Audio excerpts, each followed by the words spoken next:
Muchas gracias por venir, muchas gracias a Esther Salamanca y a los estudiantes también que venís de Derecho.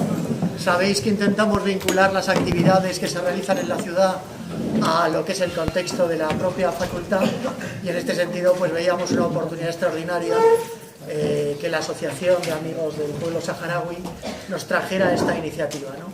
Porque tenemos a dos ponentes de lujo, a Paloma López y a Juan Sorreta Liceras, y va a presentar el acto Paco Gonzalo Viejo, que es uno de los miembros fundadores también de la Asociación del Pueblo Saharaui, y en ese sentido pues simplemente daros las gracias, desearos que tengamos un acto muy fructífero, y los ponentes aceptan preguntas. Sabéis que el contexto actual en España es un contexto complicado y es un contexto por otra parte apasionante, pero en este caso concreto nos vamos a focalizar en el tema del Sáhara, y preguntas que puedan venir aparejadas pues son aceptadas también por los ponentes, a los que agradecemos que estén aquí presentes y que nos ilustren con su saber y conocimiento. Muchísimas gracias.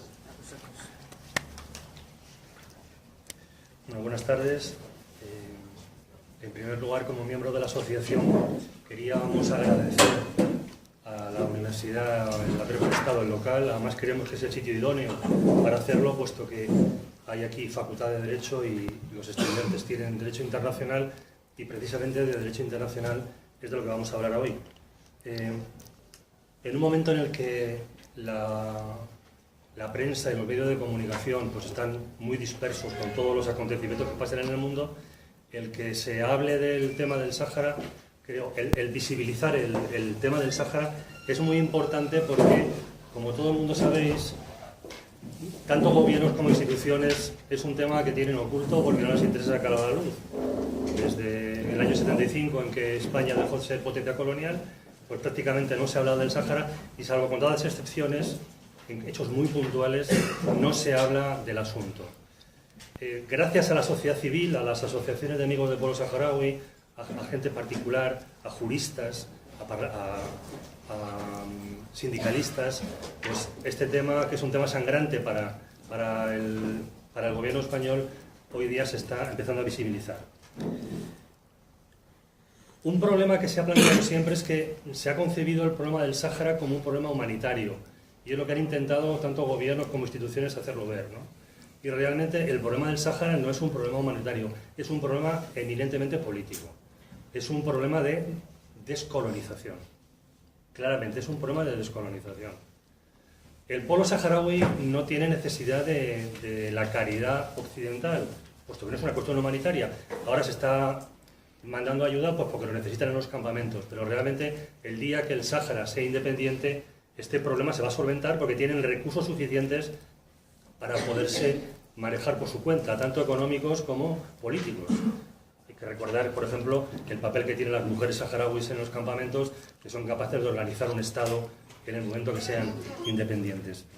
En definitiva, lo que piden los saharauis no es caridad, lo que piden es que se apliquen las infinidad de resoluciones de las Naciones Unidas desde el año 75, en concreto la 1514 y la 2625, que hablan del derecho de autodeterminación de los pueblos. Una, la 1514, que habla en concreto de eso, y la 2625, que es todavía más contundente, que viene a decir que los estados tienen que potenciar el proceso de descolonización de aquellos que no lo han conseguido todavía. Hay también que decir que el Sáhara es el único territorio sin descolonizar de África, el único. Desde que se inició el proceso de descolonizador en los años 60, se han ido prácticamente todos descolonizando, y este es el único residuo que, lamentablemente, coincidiendo con la muerte de Franco, pues ha provocado lo que está ocurriendo ahora. En febrero del año 2002, las Naciones Unidas compilaron realmente todo lo que estaba dicho hasta entonces sobre el problema del Sáhara, y llegaron a una conclusión que la pena es que no la están aplicando. Y viene a decir tres cosas de manera taxativa. Una, que el Sáhara Occidental es un territorio no autónomo en vías de descolonización. La segunda cuestión, que la potencia administradora no es Marruecos, como se empeñó en decir España cuando cedió el territorio a Marruecos y a Mauritania en los acuerdos tripartitos de Madrid del año 75, y dice taxativamente que Marruecos es la potencia ocupante, no la potencia administradora. Y el tercer punto es que España es la potencia administradora, mal que les pese a todos los gobiernos que han pasado por el país, que se han encargado de decir en todos los foros en los que han hablado que España, desde los acuerdos tripartitos de Madrid, cedió la administración del territorio a Marruecos. Un caso muy conocido fue la metedura de pata de Trinidad Jiménez, cuando era la ministra del PSOE, que dijo a las Naciones Unidas que la administración del territorio era competencia de Marruecos. El hecho de que no se haya descolonizado el territorio es el que ha provocado que hoy día tengamos que hablar de los derechos humanos. Marruecos está incumpliendo los cuatro aspectos que el derecho internacional habla sobre o dice sobre la autodeterminación de los pueblos. 1, que tienen que ser independientes. 2, que tienen que gestionar sus propios recursos sin que nadie se aproveche de ellos. 3, que hay que respetar la idiosincrasia del pueblo que se tiene que descolonizar. Y 4, que tiene derecho a las cuestiones básicas que tienen todos los pueblos del mundo, como pueden ser el derecho a la educación o el derecho a la sanidad. Como todo el mundo sabéis, pues que seguís las cuestiones del Sáhara y sobre todo desde la ocupación del territorio desde el año 75, Marruecos conculca el derecho político, es decir, ocupa un territorio que tiene que ser independiente, está gestionando las cuestiones económicas, los recursos económicos del Sáhara Occidental cuando según la ley no le corresponde. No sé si habéis leído hace poco, creo que hace una semana venía en este digital nuevo que se llama El Salto, que venía a decir que el pulpo que está comercializando los grandes supermercados en España, Mercadona, Líder y demás, envasado, que dice que es de procedencia marroquí, es un pulpo realmente de los caladeros saharauis, es decir, que está aprovechándose de unos recursos que no son suyos. Con respecto a lo que está ocurriendo dentro de los campamentos, también atacan las cuestiones sociales, como es que están echando a los saharauis de sus casas y reimplantando colonos marroquíes hasta el punto que se calcula que 1/3 de la población de la zona ocupada es saharaui y 2/3 son ya marroquíes. Y por último, las cuestiones culturales, también sabéis cómo está reprimiendo Marruecos a los saharauis, impidiéndoles que estudien tanto bachillerato como en la universidad, y en algunos casos, cuando se han manifestado en contra de la ocupación, han sido reprimidos brutalmente. Bueno, como decía, el hecho de que no se haya producido el proceso de descolonizador, pues nos lleva a que hoy día, lamentablemente, tengamos que hablar de los derechos humanos en los territorios ocupados. Y para ello tenemos aquí dos expertos, dos auténticos solidarios con la causa saharaui. Una es Paloma López Bermejo, que es maestra y educadora. Ha sido durante bastantes años la responsable de migraciones y de empleo en la Confederación Sindical de Comisiones Obreras. Desde el año 2014 es europarlamentaria por el grupo Izquierda Unida, Izquierda Plural, y se hace cargo actualmente del intergrupo que se ocupa de las cuestiones del Sáhara Occidental. Ella es vicepresidenta y el presidente es un alemán del Partido Socialdemócrata. Ha tenido muchísimas intervenciones en el Parlamento Europeo ligado a 3 cuestiones fundamentales, pidiendo el derecho de autodeterminación, pidiendo que Marruecos no se aproveche de los recursos naturales del Sáhara Occidental y también que se respeten los derechos humanos dentro del territorio. En la otra, a mi derecha, se encuentra Juan Sordo Tariceras, que es titular de Derecho Internacional Público en la Universidad del País Vasco, en Donostia. Lleva mucho tiempo, unos 25 años, ocupándose de este tema. Ha sido relator en muchos de los conflictos que están produciendo hoy día, tanto en los territorios ocupados como en Marruecos. Él sabe muy bien la represión a la que Marruecos somete a los juristas o los observadores internacionales que quieren ver de suyo cómo está la situación en el Sáhara Occidental. Ahora creo que es relator y también está presente en el juicio de los 24 saharauis condenados a cadena perpetua tras el desmantelamiento del campamento de Dein Zei. Y luego tiene bastantes publicaciones fundamentalmente de tipo jurídico. Yo, entre las que he leído de él, voy a mencionar 2 que me parecen realmente interesantes. Una se encuentra en este libro, unas jornadas que hubo en la Universidad Autónoma de Madrid de 3 días sobre la cuestión del Sáhara, y ahí tiene un artículo que se titula Marco jurídico político de la cuestión del Sáhara Occidental. Está, como digo, en esta colección de cuadernos solidarios de la Autónoma. Y luego tiene otro también que a mí me ha parecido muy interesante, que está publicado en la revista de estudios latinoamericanos, africanos y asiáticos, un monográfico sobre la causa saharaui que se titula La condición jurídica de Marruecos y el Sáhara Occidental. Bueno, yo mejor que nadie nos pueden contar cómo está la situación actual y qué se está cumpliendo. ¿Quién quiere? Como no hemos preparado, no sabemos muy bien por dónde empezar. Y yo sí empiezo, puedo empezar con la Marcha Verde y estamos aquí 3 días. Entonces, igual, bueno, después de la introducción que ha hecho, en primer lugar, agradecer a los organizadores de estas jornadas que me hayan invitado a mí, el que se mantenga vivo el tema del Sáhara Occidental.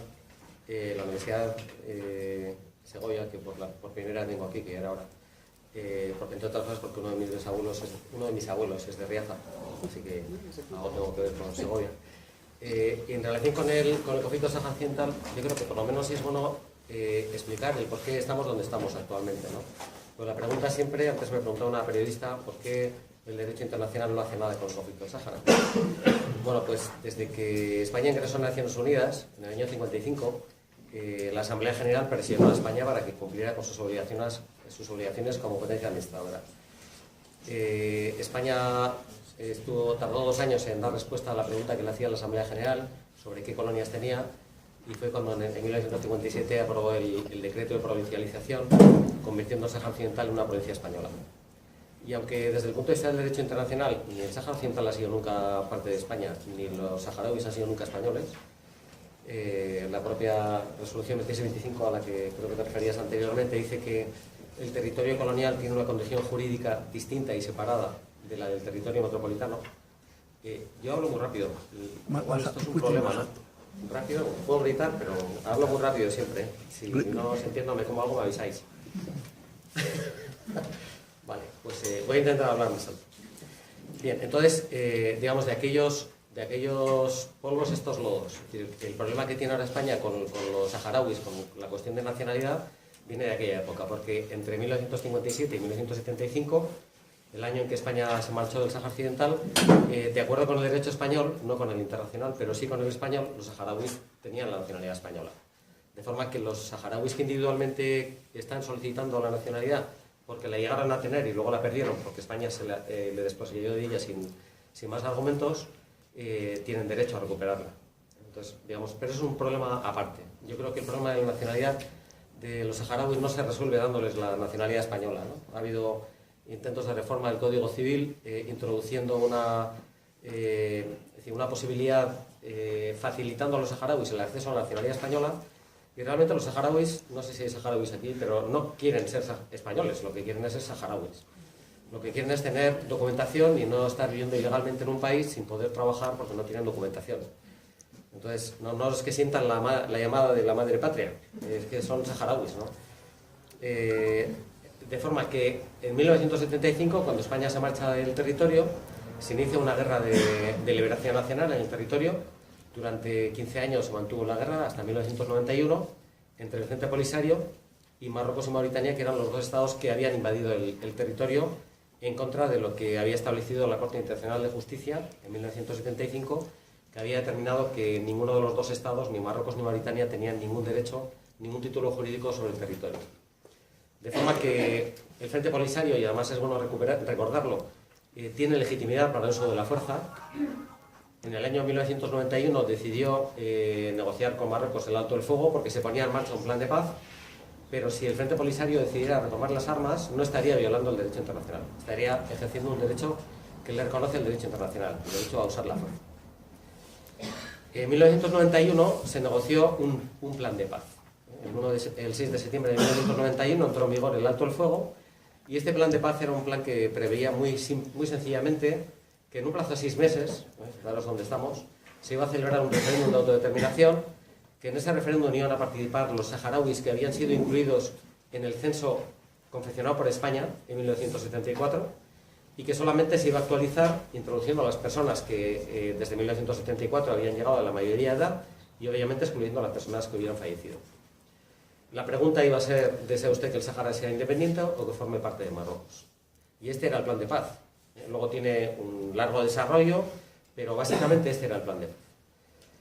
Los saharauis tuvieron la mala suerte de que en el momento en que empezaba a andar el proceso de identificación, que iba a concluir con el censo, la confección del censo de las personas que podían participar en el referéndum, en ese momento se inició la guerra en Argelia. La guerra civil, que recordáis fue una guerra muy sangrienta, y que dio comienzo justo cuando empezaba a aplicarse el plan de paz. En Argelia, como sabéis también, se encuentran los campamentos de refugiados saharauis, con lo cual en aquella época Hassan II pensó, si Argelia retira el apoyo que da a los saharauis, el problema se ha acabado, no hay conflicto. Afortunadamente Argelia no se ha movido un palmo de donde estaba en el año 91, ha seguido apoyando al pueblo saharaui. No voy a entrar en si tiene intereses o no en mantenerlo, pero la realidad es que Argelia sigue siendo incondicional del pueblo saharaui. Y en aquella época Hassan II dijo, si Argelia le retira el apoyo, se acabó el plan de paz, y fue cuando Hassan descubrió que a partir de entonces podía utilizar el plan de paz para que no hubiera nunca referéndum. Era una forma de alargar indefinidamente, poniendo pegas indefinidamente al proceso de identificación, tratando de introducir nuevos criterios que daban derecho a participar en el referéndum a personas que no eran saharauis. Y bueno, cuando en el año 2000, no voy a entrar en detalles porque es un proceso larguísimo, cuando en el año 2000 la MINURSO, que es la Misión de Naciones Unidas para el Referéndum en el Sáhara Occidental, hace público el censo para el referéndum, el cálculo que hacían los saharauis era que si de los 74.900 saharauis que estaban incluidos en el censo español se llegaba hasta los 100.000, que no se habían colado demasiados marroquíes, podían aceptar la celebración del referéndum. Bueno, pues el hecho fue que Naciones Unidas identificó a 84.000 saharauis nada más. Con lo cual, también es bueno decirlo, porque siempre se critica a Naciones Unidas, pero realmente cuando a Naciones Unidas le dejan trabajar, lo hace bien. Y confeccionó el censo como debía hacer con rigor, y fue cuando los saharauis decidieron correr el riesgo de que las personas que Marruecos decía que eran saharauis también pudieran pasar por todo el proceso de identificación.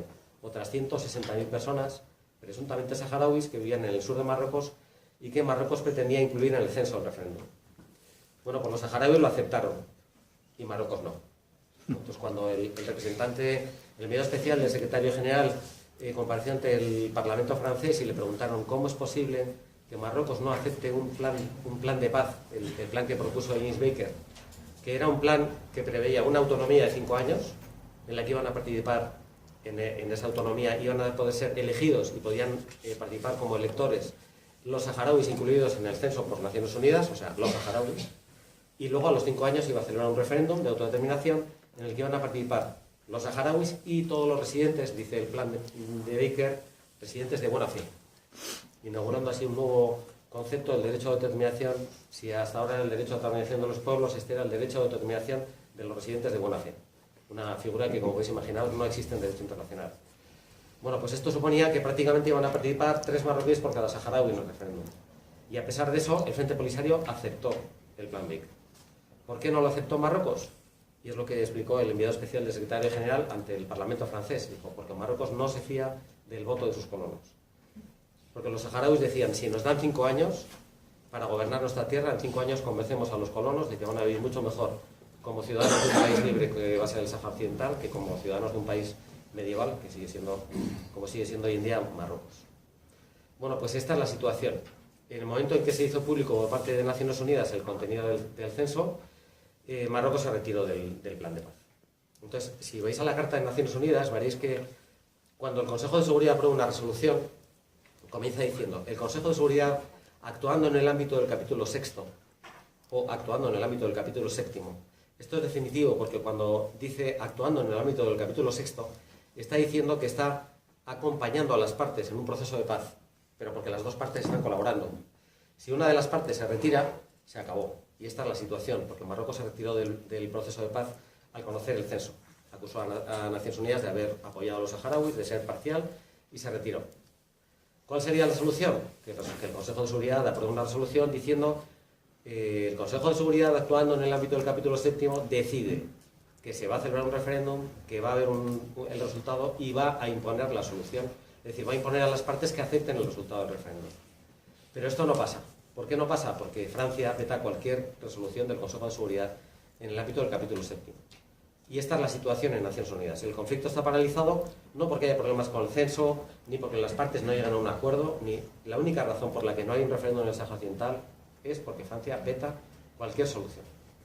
Ha vetado hasta tal punto, y aquí conectamos con el tema de los derechos humanos, cualquier solución del conflicto, que incluso ha llegado a vetar una propuesta de Estados Unidos haciendo una propuesta en materia de derechos humanos en el Consejo de Seguridad, a veces tienen estas cosas, en la que proponía que la MINURSO, la Misión de Naciones Unidas en el Sáhara Occidental, tuviera competencias en materia de derechos humanos. No se trataba de un mecanismo que permitía perseguir a las personas que violaran los derechos humanos de los saharauis, sino simplemente poder informar de lo que estaban viendo en las puertas del cuartel general de la IUN, de la MINURSO. Y Francia vetó también esto. La Campeona Mundial de los Derechos Humanos veta que una misión de Naciones Unidas pueda vigilar por los derechos humanos. Y esta es la situación. Pues estoy totalmente de acuerdo con lo que tú decías, que con el tiempo se ha ido, incluso en muchas asociaciones, yo me he pasado todo el año dando conferencias en toda España en relación con el conflicto saharaui, y muchas de las conferencias las titulan los derechos humanos en el Sáhara Occidental. Este no es el problema. El problema del Sáhara Occidental es un problema de descolonización, es un problema de autodeterminación. Hoy en día estamos todo el dichoso día, que fino me ha salido, hablando del derecho de autodeterminación. Bueno, el caso del Sáhara Occidental es un caso de libro. O sea, el derecho de autodeterminación se creó de la mano de las Naciones Unidas para llevar a cabo el proceso de descolonización. Y el pueblo saharaui tiene reconocido por Naciones Unidas desde los años 50 el derecho a la autodeterminación, el derecho a decidir su futuro a través de un referéndum en el que, entre otras, está la opción de la independencia. Entonces, no es un problema de derechos humanos. Y yo creo que además es importante también pensar, no tanto, porque casi la referencia exclusiva para mucha gente, lo he visto a veces en estas charlas, cuando se habla de los saharauis, son los niños saharauis, los campamentos saharauis. Los campamentos no están en el Sáhara Occidental, están en Argelia. Hay familias que van a visitar al niño saharaui que está en su casa en verano y dicen, me voy al Sáhara. Y dicen, no te vas al Sáhara, te vas a Argelia. El Sáhara está en otro sitio, es un territorio, es este territorio. ¿Veis ahí este redondelito donde pone Tinduf ahí arriba a la derecha? Ahí es donde están los campamentos refugiados, en el sur de Argelia. Que dicho sea de paso es la parte más hostil del desierto del Sáhara. Hay una frase saharaui, cuando quieren mandar a alguien a este sitio, le dicen, ojalá te tengas que ir a la Hamada, que es como decir, vete a la mierda finalmente, pero es vete a la parte más inhóspita del Sáhara Occidental, que es donde ellos desgraciadamente están viviendo. Evidentemente la frase era muy anterior a que les tocara vivir ahí, ¿no? Entonces, el Frente Polisario controla la parte sur del territorio, por la parte este del territorio, y la parte occidental la controla el Frente Polisario. Marruecos.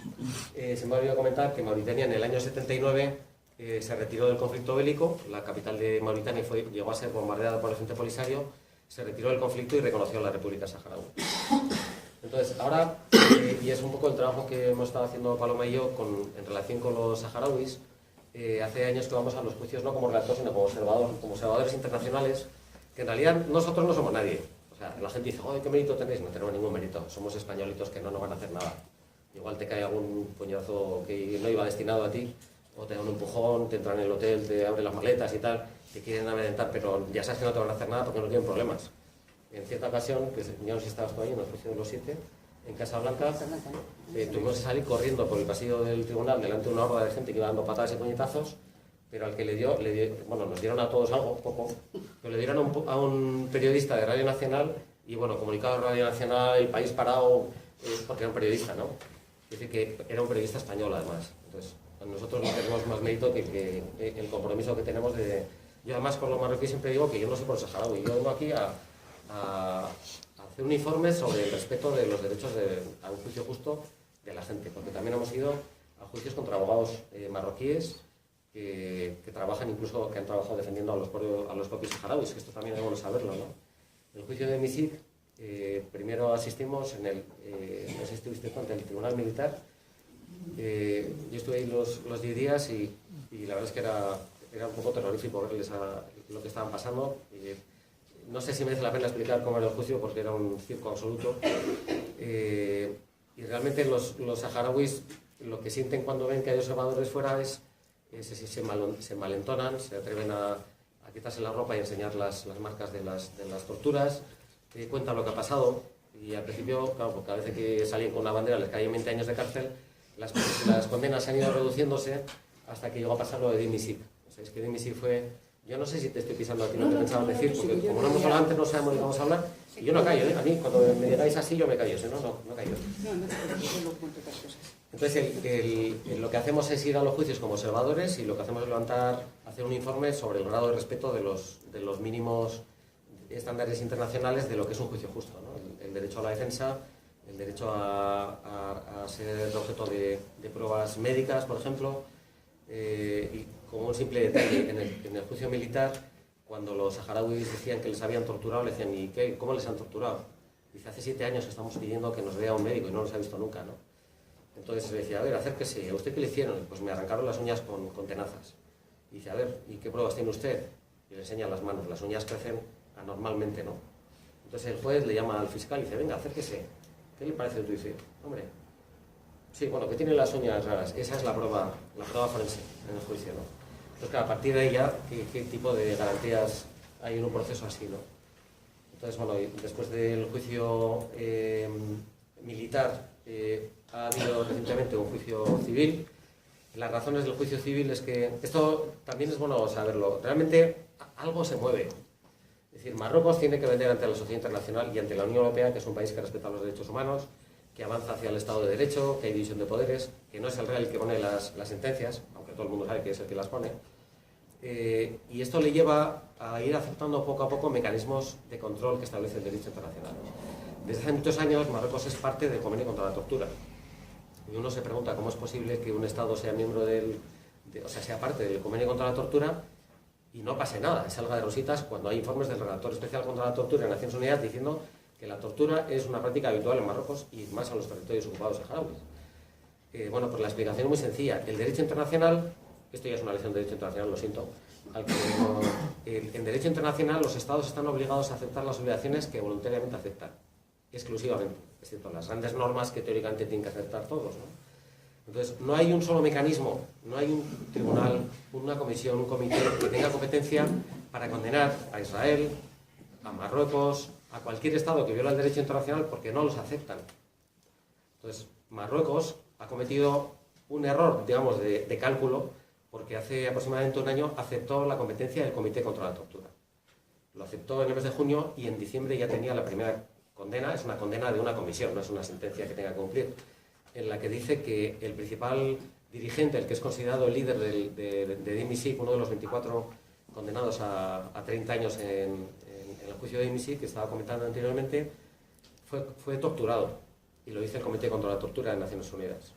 Entonces, el gobierno marroquí decide, bueno, vamos a lavar la imagen, vamos a demostrar que nosotros no torturamos, suspendemos la sentencia del Tribunal Militar.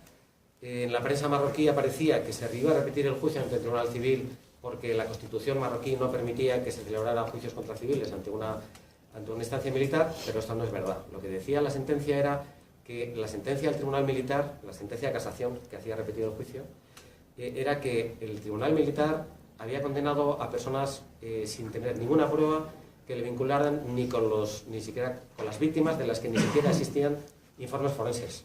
No se conocían ni los nombres de las personas que supuestamente fueron asesinadas por los 24 saharauis que están hoy en día cumpliendo condena. Se celebró el juicio ante un tribunal civil. La política que tiene el gobierno marroquí es de hacer un juicio prolongadísimo en el tiempo. Ha durado 7 meses en los que vas una semana, la semana siguiente no puedes volver porque como yo trabajo en la universidad pues también me pueden echar y tienes que arreglarte con las clases y vuelves otra vez y claro, el que tiene un despacho puede estar 2 días, bueno, puede quedarse. Y 7 meses más o menos hemos hecho entre todos los que estábamos por allí y bueno, y el resultado es una sentencia que prácticamente calca la sentencia del Tribunal Militar, se apoya en testimonios que hace 7 años no existían, personas que no estuvieron en Dimi Sig, en el campamento de Dimi Sig. El campamento de Dimi Sig, no sé si conocéis lo que era es una forma tradicional del pueblo saharaui de manifestarse, porque ya hay precedentes hace muchos años, incluso en la época española hubo un par de pequeños campamentos que se montan alrededor, pues acerca de las proximidades de una ciudad, en este caso de Layún, en la que simplemente establecen sus jaimas y se encierran ahí para hacer una reclamación económica, política, social, cultural, pero pacífica. Entonces, a los que les acusan de haber participado en la organización de este campamento, que fue calificado por el ministro del Interior marroquí como un ejemplo de orden y de organización, les han condenado y, como decía, han utilizado testimonios de gente que no estuvo ahí. Que no estuvo allí porque había, y os voy a contar simplemente una anécdota para que os hagáis una idea, ¿no? Los abogados de la parte marroquí, digamos, los abogados de las personas presuntamente asesinadas, digo presuntamente porque no está muy claro los nombres, ni de qué forma fueron asesinadas, ni por quién, la mayoría de ellos pertenecen a partidos políticos marroquíes. Algunos de ellos son miembros del Parlamento marroquí. Algunos de ellos, cuando se presentó uno de los testigos, empezaron a preguntarle a los saharauis, y vamos a ver, ¿y usted explíquenos qué es lo que vio? Y claro, el hombre vio cómo asesinaron a los 11, en partes totalmente alejadas del campamento, en sitios que era imposible, porque se produjeron simultáneamente, pero él lo vio todo. Y entonces le decían, ¿y usted cómo volvió de Misik hacia Al-Aaiún?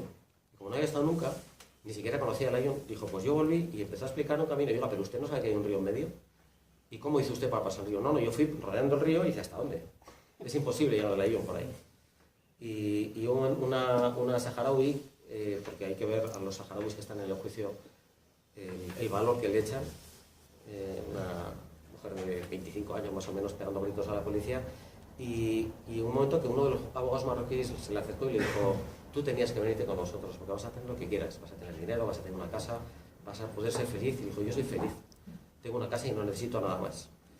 Y se separó así medio indignada, ¿no? Después de la declaración de este testigo, se acercó al abogado y le dijo, mire, esto es lo que pasa con la gente a la que ustedes alimentan. Y el abogado, riéndose, dijo, es que a este le han dado demasiado de comer. De que ellos mismos son conscientes de que es un circo, los propios abogados de la parte marroquí. Y para terminar, simplemente comentar que en la defensa de los abogados saharauis, tanto ante el Tribunal Militar como ante el Tribunal Civil, han participado abogados de la Asociación Marroquí de Derechos Humanos. Que esto sí que tienen valor, porque evidentemente para su país son unos traidores, están defendiendo a unos separatistas y se la juegan. De hecho, uno de ellos fue procesado y por eso fuimos al juicio contra él y los jueces decían, ¿y ustedes qué hacen aquí? Dice, nosotros venimos a lo mismo que vamos al otro juicio, a ver si ustedes respetan los cánones internacionales de un juicio equitativo. Y, bueno, ya me callo y luego ya pues podemos ir hablando lo que queráis. Pues, sí.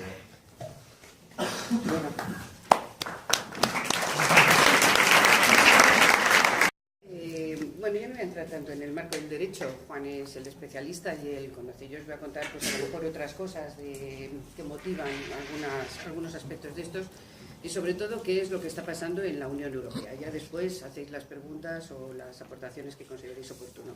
Estaba viendo el mapa y antes de empezar a decir nada, creo, para aquellos que no lo conozcáis o por lo menos refrescarlo, que esta parte, esto que veis aquí,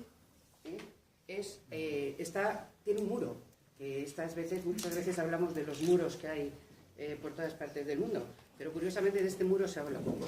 Es un muro de 2.720 kilómetros que establece la separación, no solamente del territorio, sino la separación de familias, la separación de los pueblos, una separación física y una separación brutal.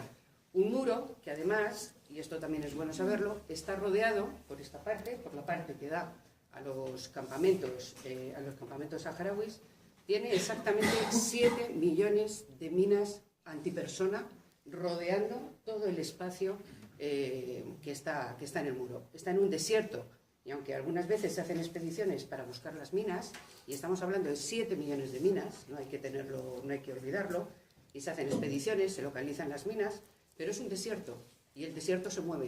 Y entonces algunas veces, aunque tú tengas las localizaciones hechas, las minas se mueven y hay un porcentaje que no se suele conocer alto de muchas personas que están muriendo precisamente por la situación de las minas antipersonas que están rodeando este muro de la vergüenza, que como os digo son 2.720 kilómetros y de que lamentablemente muchas veces no se conoce que existe ese muro. Simplemente me parecía que era oportuno comentároslo y ahora paso a qué estamos haciendo en la Unión Europea, ¿no?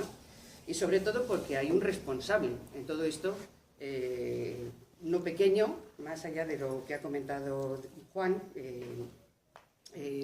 sobre las responsabilidades de España, evidentemente como potencia administradora, la situación de Francia, todo lo que queramos. Pero todo esto, lamentablemente, también está avalado en este momento y en esta situación por la Unión Europea, al mismo tiempo por la presión que ejerce Francia, pero también porque en la Unión Europea existe un lobby de presión marroquí que está allí permanentemente impidiendo o condicionando muchas de las decisiones que se toman en el seno de la Unión Europea con el tema del Sáhara Occidental. Bueno, antes de nada, que se me ha olvidado, muchas gracias por la invitación y para mí es un placer estar aquí esta tarde con vosotros y con vosotras, pues compartiendo este espacio y estos debates que son absolutamente necesarios, ¿no?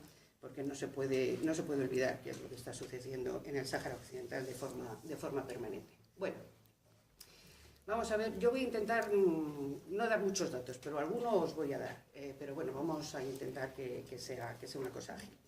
En el Parlamento Europeo, aparte de las comisiones de trabajo, como en todos los parlamentos, empleo, industria, energía, todas las que queráis, existen las delegaciones internacionales.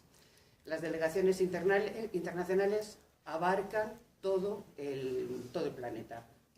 México, China, África, Islandia, todo el planeta. Y hay una zona específica, geográfica, que se llama Euromed. Esa es la zona que abarca países del sur de Europa del Mediterráneo y países del norte de África del Mediterráneo. Es decir, todos los países europeos y africanos y de Arabia que están en las orillas del Mediterráneo. Y ahí, evidentemente, está Marruecos, y la presencia de Marruecos en esa comisión de Euromed hace que haya unos condicionamientos hacia la Comisión Europea, hacia la Unión Europea muy fuertes. ¿Qué se puede ocultar detrás de todo esto? Bueno, yo creo que detrás de todo esto, más allá del derecho, del pueblo, los elementos jurídicos, que es todo fundamental, pero detrás de esto hay un problema de carácter económico. Hay una riqueza en la parte del Sáhara Occidental que es brutal. No la hay en muchas otras partes, pero precisamente en la parte del Sáhara Occidental, del Sáhara ocupado, hay una fuente de riqueza espectacular. Y de ahí viene precisamente un tratado preferente que tiene la Unión Europea con Marruecos, precisamente un tratado de libre comercio, que os sonará esto de los tratados de libre comercio, un tratado de libre comercio entre la Unión Europea y Marruecos. Yo os voy a comentar un poco cuáles son los recursos que tiene el Sáhara Occidental para que os hagáis una idea de lo que estamos hablando. ¿Qué recursos tiene el Sáhara que están siendo explotados, entre otras, por compañías españolas, pero por muchas compañías francesas y también compañías de otros sitios, pero fundamentalmente francesas y compañías españolas, donde además el rey de Marruecos, tiene una parte también importante del capital dentro de esas propias compañías. ¿Qué hay? Hay fosfatos, que es un elemento central. Las minas de Bucra producen 3 millones de toneladas de fosfatos brutos al año. Y esto está gestionado por la empresa estatal marroquí, cuyos ingresos netos al cabo del año estamos hablando de 600 millones de euros anuales de ingresos para las arcas de Marruecos. Por supuesto, tiene todo el tema de la pesca. Mirad la costa que tiene, que es increíble, y ahí hay de los mejores caladeros de pesca. Son 1.500 kilómetros de largo y hay un banco pesquero de 150.000 kilómetros cuadrados. Más de 200 especies, 60 tipos de crustáceos y moluscos, y ahí realmente se está haciendo un trabajo en el tema de la pesca. Bueno, además es uno de los acuerdos, el de la pesca con Marruecos, que precisamente está denunciado y tendremos que ver la próxima sentencia a ver cómo va a salir. Estas aguas están siendo explotadas fundamentalmente por flotas extranjeras. Se conceden licencias el año pasado a 119 barcos para pescar en estas aguas jurisdiccionales saharauis, y paga la Unión Europea a Marruecos 144,4 millones de euros anuales para poder hacer la explotación de los caladeros. El 14 de diciembre del 2011 el Parlamento Europeo rechazó la prórroga del acuerdo de pesca entre la Unión Europea y Marruecos. Está denunciado y estamos esperando a ver qué es lo que termina de salir. hay explotaciones de petróleo, que se están haciendo diferentes excavaciones, tanto en zona marítima como en zona terrestre, para saber si hay petróleo o qué es lo que se puede dar. Se están otorgando licencias de explotación en alta mar y en tierra a empresas, bueno, pues San León, yo creo que posiblemente sea una de las más conocidas, de Marruecos, pero vamos, hay muchas otras de Reino Unido, empresas marroquíes, en fin, un importante volumen de empresas que están allí haciendo sus explotaciones. Luego, por supuesto, tiene un potencial de energía eólica y solar descomunal. Se dice que verdaderamente el Sáhara podía producir una cantidad suficiente de energía obtenida a partir del viento y el sol para satisfacer las necesidades de gran parte de Europa, solamente si tuviéramos en cuenta esta relación, ¿no? Por supuesto, el tema de la agricultura, que tiene también, allí hay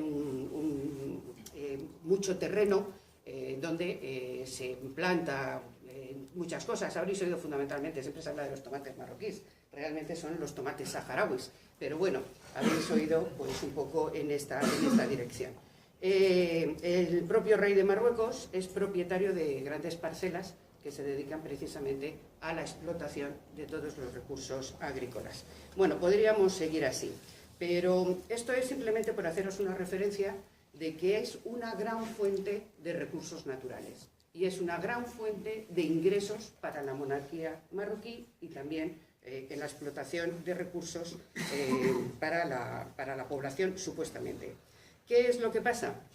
Que los saharauis, el pueblo saharaui, no se beneficia en absoluto de las ventajas o de los recursos económicos, etcétera, en diferentes materias que pudieran obtenerse de esa fuente de ingresos.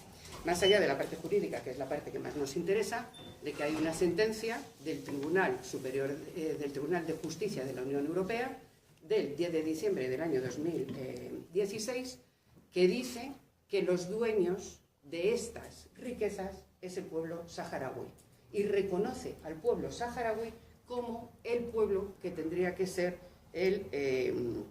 les reconoce que son ellos quienes tienen que hacer uso y gestionar precisamente todos estos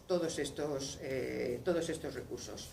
¿Qué es lo que ha sucedido con la sentencia del Tribunal de Justicia? Bueno, el Tribunal de Justicia, como os digo, anula una decisión del Consejo Europeo para la liberalización del acuerdo comercial de la Unión Europea y Marruecos, ¿no? Ahí se bloquea, sale esta sentencia y ¿qué es lo que sucede?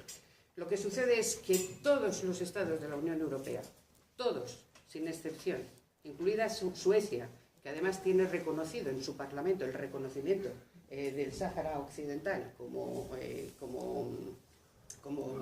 reconoce la República Árabe Saharaui Democrática como Estado, incluido Suecia, que como os digo está en esta situación, demandan o recurren precisamente esta sentencia del TJUE para evitar que esta sentencia del TJUE se vaya o se termine de aplicar.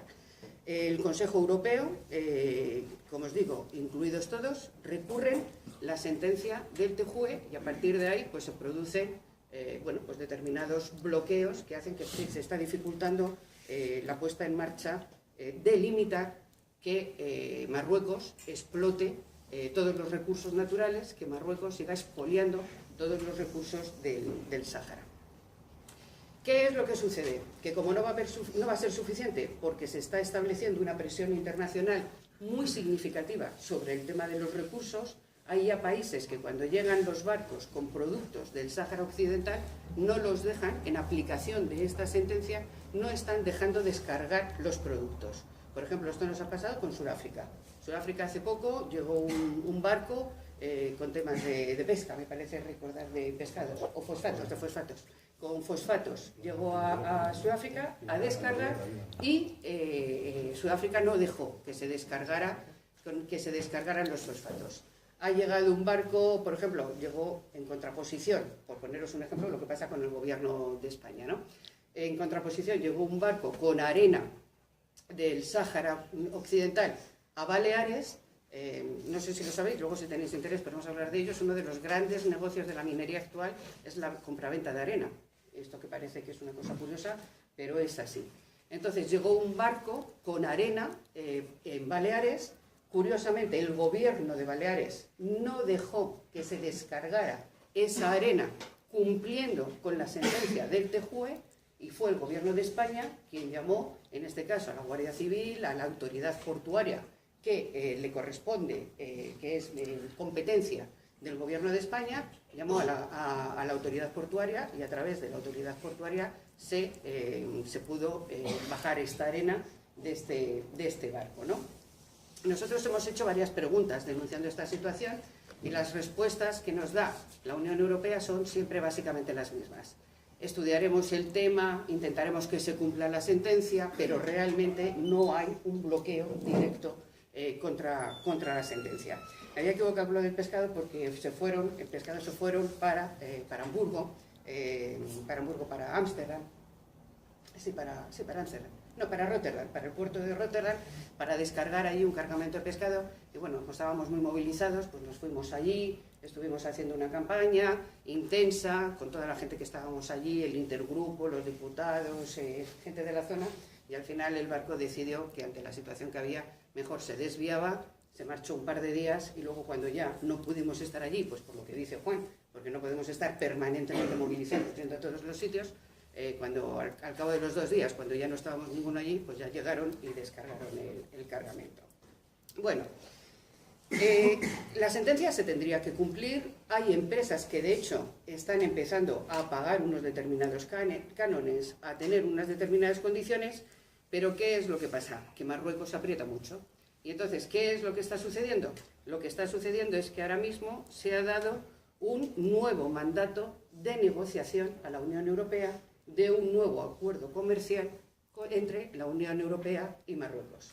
Un mandato de negociación que hemos pedido para saber en qué términos ese mandato, conocerlo y saber cuáles son los términos del mandato y qué es lo que podría, hasta dónde alcanza, y nos han dicho que está bajo criterio de confidencialidad y que por tanto no nos lo pueden entregar, como si yo no firmara una cláusula de confidencialidad cuando entro al Parlamento. Se supone que si soy un representante elegido soberanamente por el pueblo, tendré que tener el derecho al acceso a toda la información. La responsabilidad mía será no hacerla pública, pero no me pueden negar la información. Y se nos han denegado diciendo que es un mandato confidencial y que por tanto que no podemos acceder a ella. Veremos qué es en lo que se queda o en lo que no se queda. Esto por un lado. Pero también quiero deciros que Marruecos tiene lo que se llama un estatuto avanzado con la Unión Europea. Es el único país de ese arco mediterráneo que os decía antes, de ese Euromed, donde está incluido Israel, que tiene un estatuto avanzado de vecindad con la Unión Europea. Israel lo estaba negociando con la Unión Europea, pero a través estaban en negociaciones cuando se produjo la operación plomo fundido. Que sabéis que fue un ataque sobre la franja de Gaza. Bueno, no hace falta que os cuente nada de la situación de Palestina, doy por hecho que la conocéis. Y a partir de ahí, que estaban esas negociaciones también de estatuto avanzado con Israel, la propia Unión Europea paralizó ese estatuto avanzado con Israel. Sin embargo, con Marruecos sí tiene firmado una situación de preferencia con un estatuto avanzado de vecindad. ¿Qué significa? Ese es el nivel más estrecho de relaciones y de acceso preferente a los mercados por parte de Marruecos y por parte de la Unión Europea también a Marruecos.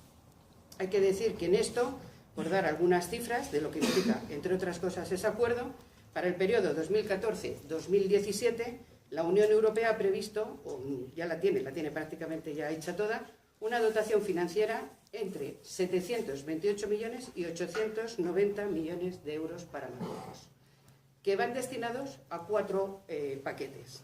Favorecer un acceso equitativo a servicios sociales básicos, que va un 30%, apoyar la gobernanza democrática, el Estado de Derecho y la movilidad, que va un 25%, promover el empleo y el crecimiento sostenible e inclusivo, que lleva un 25%, y el apoyo a la capacidad de desarrollo y a la sociedad civil, que lleva un 20% de esta cantidad económica. ¿Qué es lo que sucede con esto? Lo que sucede con esto es que, si miramos los datos del conjunto de Marruecos y específicamente del Sáhara Occidental, es un escándalo la situación en la que nos encontramos. La pobreza y el analfabetismo alcanzan entre el 30 y el 50% de la población. Y en el caso del Sáhara Occidental, especialmente, porque sufren todos los elementos de discriminación laboral, de falta de acceso a los puestos de trabajo, de falta de acceso a la educación, de falta de acceso a la sanidad, de falta de acceso a elementos de servicios sociales básicos o de protección social básica. Y eso, y ya lo hilo con la parte del campamento de la dignidad, es lo que en gran medida toda esa discriminación por ser población saharaui en los territorios ocupados, que la sufren doblemente, fue lo que llevó, entre otras cosas, a montar ese campamento de la dignidad, el campamento de Guedin-Isik, para pedir y para reclamar trabajo, protección social, educación, sanidad, todos estos elementos que son, como podéis entender, básicos. Bueno, ya sabéis lo que pasó en Guedin-Isik.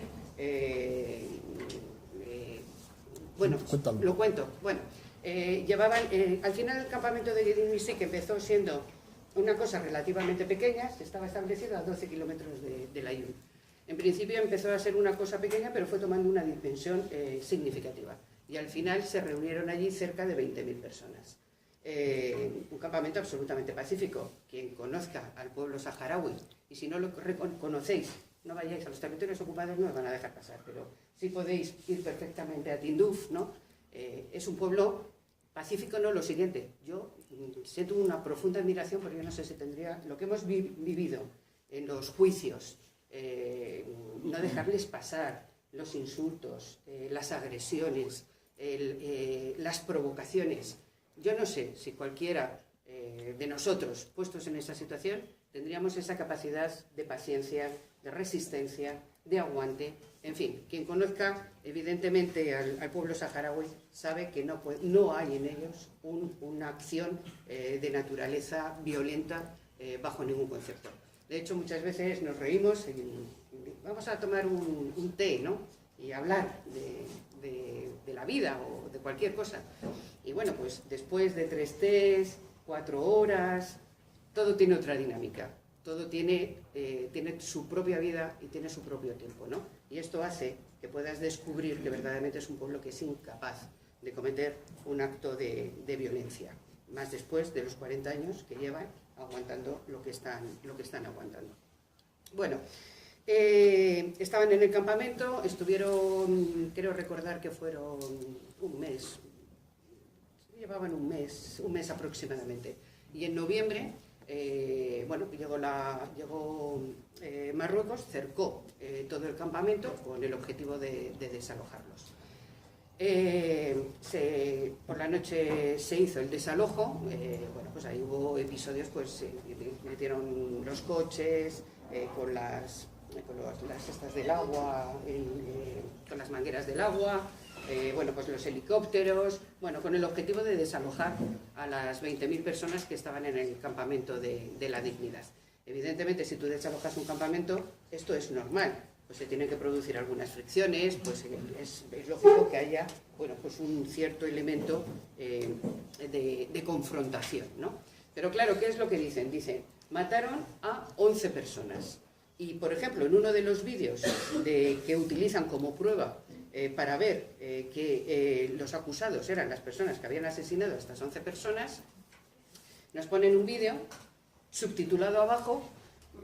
Lo voy a decir un poco subido de tono irónico, pero es que es prácticamente así, en el que ponía, siga usted al señor del pantalón de blanco, y te ponían una flecha señalando a una persona que tenía un pantalón de blanco, que iba con un palo o que iba con algo en esa situación, y al cabo de un rato había otro señor con el pantalón blanco, porque lo único que veíamos era el pantalón blanco, no a la persona, que estaba cerca de una persona que estaba tumbada en el suelo, que supuestamente la acababa de asesinar, pero que además se estaba moviendo. O sea, ha sido todo una armar pruebas. Era simplemente porque ahí había también muchos representantes del Frente Polisario, había también mucho representante, lógicamente, del propio gobierno de la República Democrática Saharaui, que nosotros la reconocemos evidentemente como tal, y entonces lo que había que hacer era desmantelar todo el movimiento que se podía producir y toda la capacidad de activación que se tenía. Todo el juicio ha sido un despropósito, yo creo que no hace falta más insistir en ello, pero ahí está. El problema es que no es solamente el juicio de Gedi Misik. Este es el que conocemos porque ha sido muy llamativo, porque lo hemos puesto mucho en el escenario.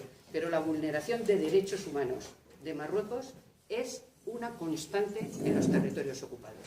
Hemos tenido los juicios de los estudiantes en el mismo proceso en paralelo, un juicio de estudiantes que simplemente estuvieron apoyando a otro estudiante que estaba reclamando también unas condiciones laborales, y al final entraron a la universidad, unos días después detuvieron a 13, creo recordar que fueron, al final los juzgaron en Casablanca, en el mismo momento que estábamos nosotros en Salé, en Rabat, en el juicio de Gedi Misik, y les han puesto penas de 7 y 9 años de prisión.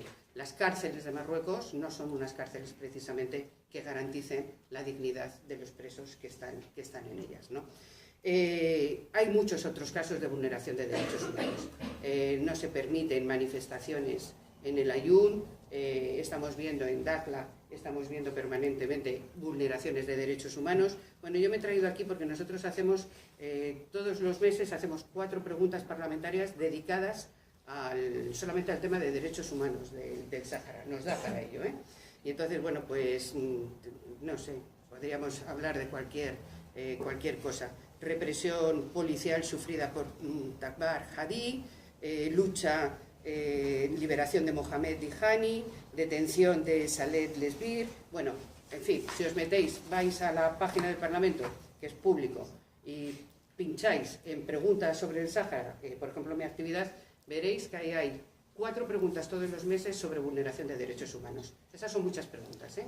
Durante 3 años, 4 preguntas todos los meses sobre vulneración de derechos humanos, os aseguro que son muchas preguntas las que se hacen. ¿Qué es lo que nosotros decimos? Lo que nosotros decimos es que no se puede firmar un tratado comercial con un país que no respeta los derechos fundamentales, que no respeta los derechos humanos y que está denunciado por el propio Comité de Tortura de Naciones Unidas en esa falta de respeto a los derechos humanos. Y nosotros lo que le exigimos a la Unión Europea es que fuerce el proceso de autodeterminación, se implique en el proceso de autodeterminación, y para ello lo que tiene que hacer es poner freno a las pretensiones económicas de Marruecos, entre otras cosas, porque eso sí sería una posibilidad, suponemos nosotros, para que Marruecos pudiera tener también una acción un poco más proactiva a la hora de permitir de una vez por todas que se haga el referéndum y por tanto la autodeterminación del pueblo saharaui. Finalizo con 2 cosas. En el intergrupo del Sáhara Occidental estamos 117 parlamentarios de diferentes grupos políticos, a excepción del Partido Popular Europeo, que no hay nadie. Lo digo porque yo creo que es también importante saber cómo estamos. Está el Grupo Socialista, están los Verdes, estamos nosotros, que somos la Izquierda Unitaria Europea, conocido como el GUE, están también los liberales. Quiero decir que estamos 5 grupos implicados de forma muy potentes, pero precisamente el Partido Popular Europeo, no forma parte. Ahora mismo tenemos un diputado portugués que era de ALDE, del grupo de los liberales, se ha pasado al Partido Popular, sería el único, y ya os digo que nuestro objetivo son muchas cosas, pero aparte de todo, en las próximas semanas, esta semana cuando se está grabando, da igual, esta semana no, la semana que viene, da lo mismo, nos vamos a ir, vamos a hacer una visita oficial del Parlamento Europeo a los territorios ocupados. Ya lo tenemos todo organizado. Sabemos que no nos van a dejar entrar, esto es lo habitual, que cuando llegan allí, que ya nos vale, ¿no?, entran allí diputados del Parlamento Europeo para hacer una visita in situ, para saber qué es lo que está pasando allí, reunirnos con las asociaciones y tal. Sabemos evidentemente que no nos va a dejar pasar. Este diputado que os digo del Partido Popular, la propuesta que nos ha hecho es que le pidamos permiso a Marruecos para poder entrar y así no tengamos ningún problema. Y nosotros se lo hemos dicho, no vamos a pedir permiso a la autoridad ocupante, porque de hecho sería reconocer el gobierno de Marruecos que no conocemos. Ya nos pusimos un poquito estupendos y ya puestos a pedir permiso, se lo tendríamos que pedir en todo caso a España, que para eso es la potencia administradora, ¿no? Bueno, en cualquier caso, vamos a ir a los territorios ocupados, veremos lo que pasa. Yo creo que evidentemente no nos van a dejar entrar, pero bueno, ya haremos el ruido que tengamos que hacer.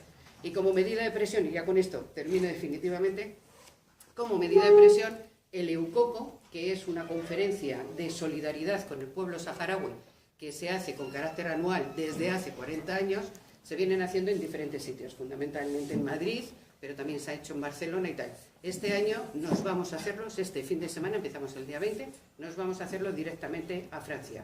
Nos vamos directamente a hacerlo a París, empezamos el día 20 con una conferencia en la Asamblea Nacional de Francia, que ya veremos a ver el resultado que da, y vamos a hacer el EUCOCO en Francia, en París, para tratar de presionar a Francia para que facilite y realmente entre en la senda del derecho internacional, que es de donde no tenía que haber salido nunca. Bueno, aquí lo dejo.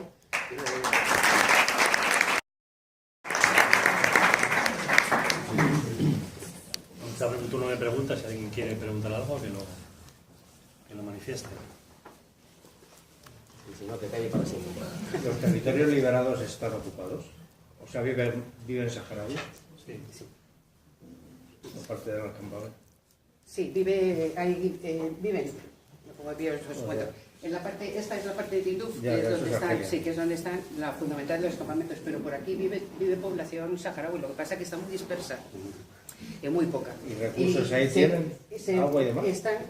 Están ahí básicamente en Tifariti, es uno de los centros donde más actividad se produce. De hecho, en Tifariti, esta semana, la semana del 1 de noviembre, está el Artifariti, porque hay una vida cultural muy intensa dentro de los propios campamentos saharauis, y está el Artifariti, que son exposiciones de pintores españoles, artistas de diferentes países, que hacen una semana cultural en Tifariti. Los recursos le llaman el desierto de piedra, que es el peor de todos los desiertos. Pues lo que van pudiendo obtener.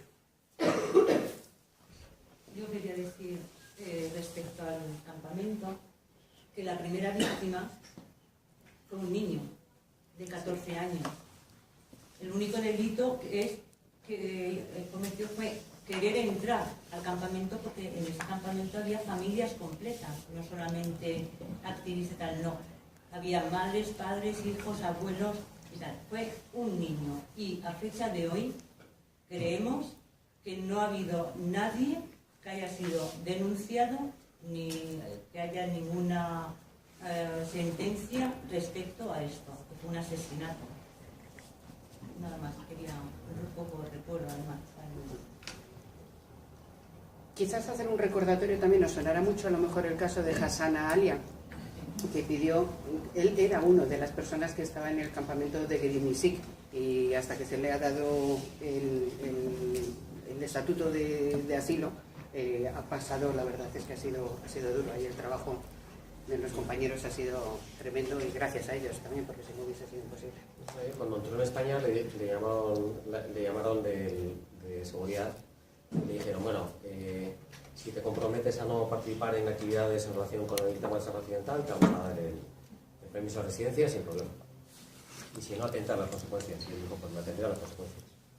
Y al cabo de 2 años, pues se lo han terminado dando, porque ¿qué haces con un saharaui? ¿A dónde lo echas? A Marruecos no lo puede devolver. ¿Qué haces con él? Ese es el problema. El problema es que hay muchas situaciones de estas que yo creo que jurídicamente habría que aprovechar para poner un aprieto a España. Y yo os animo a que le pidáis oficialmente permiso a España para entrar en el territorio. A ver qué dice. Si vuelven a decir no somos la potencia administradora, y bueno, hay 2 autos de la Audiencia Nacional de julio de 2014 que dice que España, los tribunales españoles son responsables de lo que pasa en el territorio de Sahara Occidental. Yo creo que hay que tratar de hacer ese tipo de situaciones que le pones entre la espada y la pared. Mientras sean declaraciones políticas no van a ningún lado. Pero eso es así.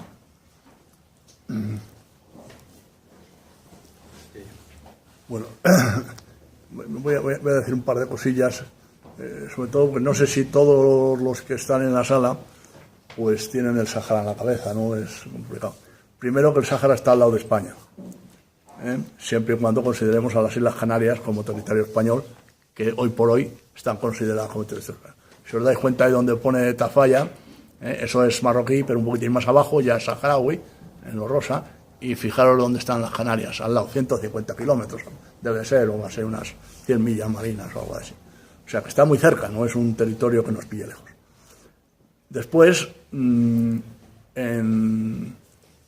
efectivamente, aunque para la administración internacional no fueron españoles, para la española sí, desde 1958, me parece que cuando se proclamó república, yo todavía, que soy viejo, pero quiero serlo más, todavía me acuerdo de cuando aparecían las cortes franquistas todos de uniforme con el blanco aquel falangista y las camisas, había unos señores que llevaban un turbante y eran justamente los de las provincias saharauis, ¿no?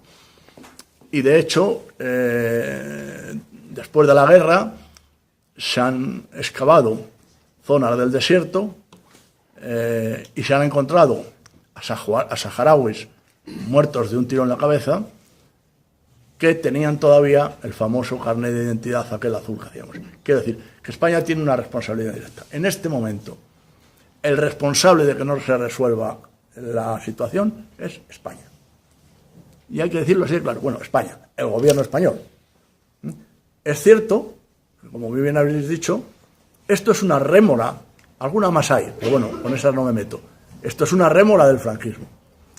Cuando nos dicen, no, estamos en una democracia avanzada, que hemos olvidado la dictadura, no, esta es una rémora. Fue el último gobierno de la dictadura el que hizo aquello. Y que por lo tanto, y que luego todos los demás gobiernos no lo han querido resolver, con argumentos estúpidos. Es decir, no, nosotros somos neutrales. Pero hombre, ¿cómo puede ser usted neutral si es parte del conflicto? Eso lo decía mucho Trinidad Jiménez, se hartaba a decir de que era neutral, ¿no? Y luego, votando en las Naciones Unidas las resoluciones a favor del Sáhara, votando o en contra o absteniéndose. Creo recordar, ahora vosotros que justamente cuando se votó la propuesta de Estados Unidos de que la MINURSO tuviera competencias de seguimiento de los derechos humanos, creo recordar que España se abstuvo. Es que no se llega a votar. No se llega a votar, eso es verdad. Si llega a la votación ya se sabe lo que va a pasar, si alguien va a presentar eso. Por eso Francia dice que no ha estado nunca. Claro. Pero en realidad, de las misiones que tiene Naciones Unidas en los países, por ahí, en los países con conflictos, la única que no tiene competencias en derechos humanos es precisamente la MINURSO, la que está en el año. Y luego, nada más para que, como hemos hablado de campamentos, para que no nos liemos, hay unos campamentos que son los de refugiados, que muy bien los habéis señalado, que son los que están en el sur de Argelia, de Tinduf, que es de donde vienen los niños que traemos las asociaciones en verano, etcétera, etcétera. Y luego del otro campamento que hablamos, fue el que efectivamente en el 2010 se estableció ahí al ladito del Ayun, para protestar, en principio, solamente por condiciones sociales. Luego sí que es verdad que también salió el problema de la independencia del Sáhara, ¿no? Y se reprimió a sangre y fuego, o sea que, como todo. También es curioso, y yo creo que hay que decirle a la gente que aquí nos han vendido el problema del Sáhara como una invasión pacífica, la famosa Marcha Verde, que de repente el Hassan II, pues dijo, no, yo mando allí a los marroquíes y les mando con mis banderitas y tal. Pero mientras entraban los marroquíes,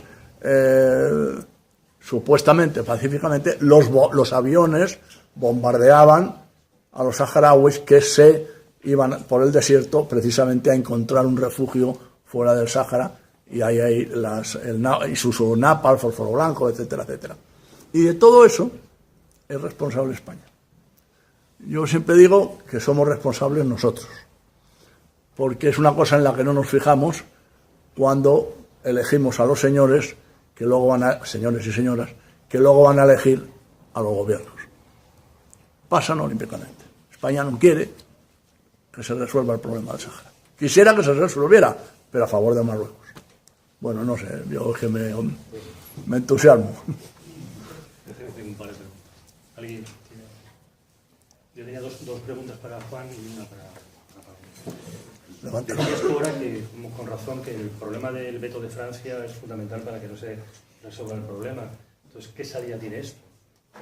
Esa sería la primera pregunta. Y luego, segundo, yo no estoy tan de acuerdo con lo que, bueno, lo que se dice que no se aceptó el censo, incluso los 160.000 que quería meter Marruecos, por miedo a que los colonos, o sea, que no se fiaba de los colonos. Yo creo que para mí hay dos razones que tienen más peso. Una, que el reconocer el referéndum es el reconocer que el pueblo saharaui tiene entidad.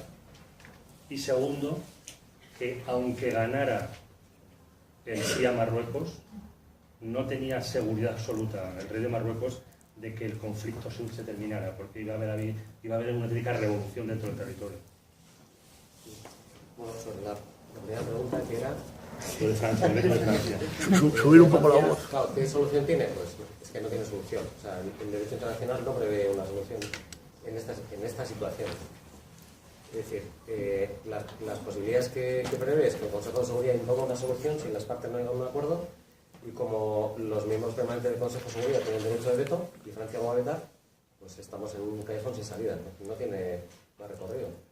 El único recorrido que le queda, en mi opinión, es utilizar las posibilidades que ofrece el derecho. El Tribunal de Justicia de la Unión Europea, que ha sido, dicho así de paso, de rebote, porque no ha sido una consecuencia de un grado de concienciación de Frente Polisario de que hay que recurrir los acuerdos, porque hace 20 años que los podía haber recurrido y no lo ha hecho. Y yo creo que ahí falta mucho, y yo creo que no hay otra vía que la del derecho. Que no hay otra, porque políticamente, luego pues, los saharauis van a hablar del ejemplo de Timor. En el caso de Timor Oriental, las Naciones Unidas hizo muchísimo menos que en el caso del Sahara Occidental, o sea, nada. Lo único que hizo fue intervenir una vez que se celebró el referéndum, y el referéndum se celebró porque había un problema interno en Indonesia y no podían mantener la situación interna y preocuparse de Timor Oriental.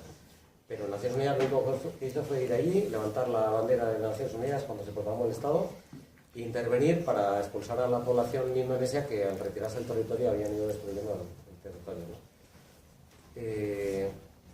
Desgraciadamente es así.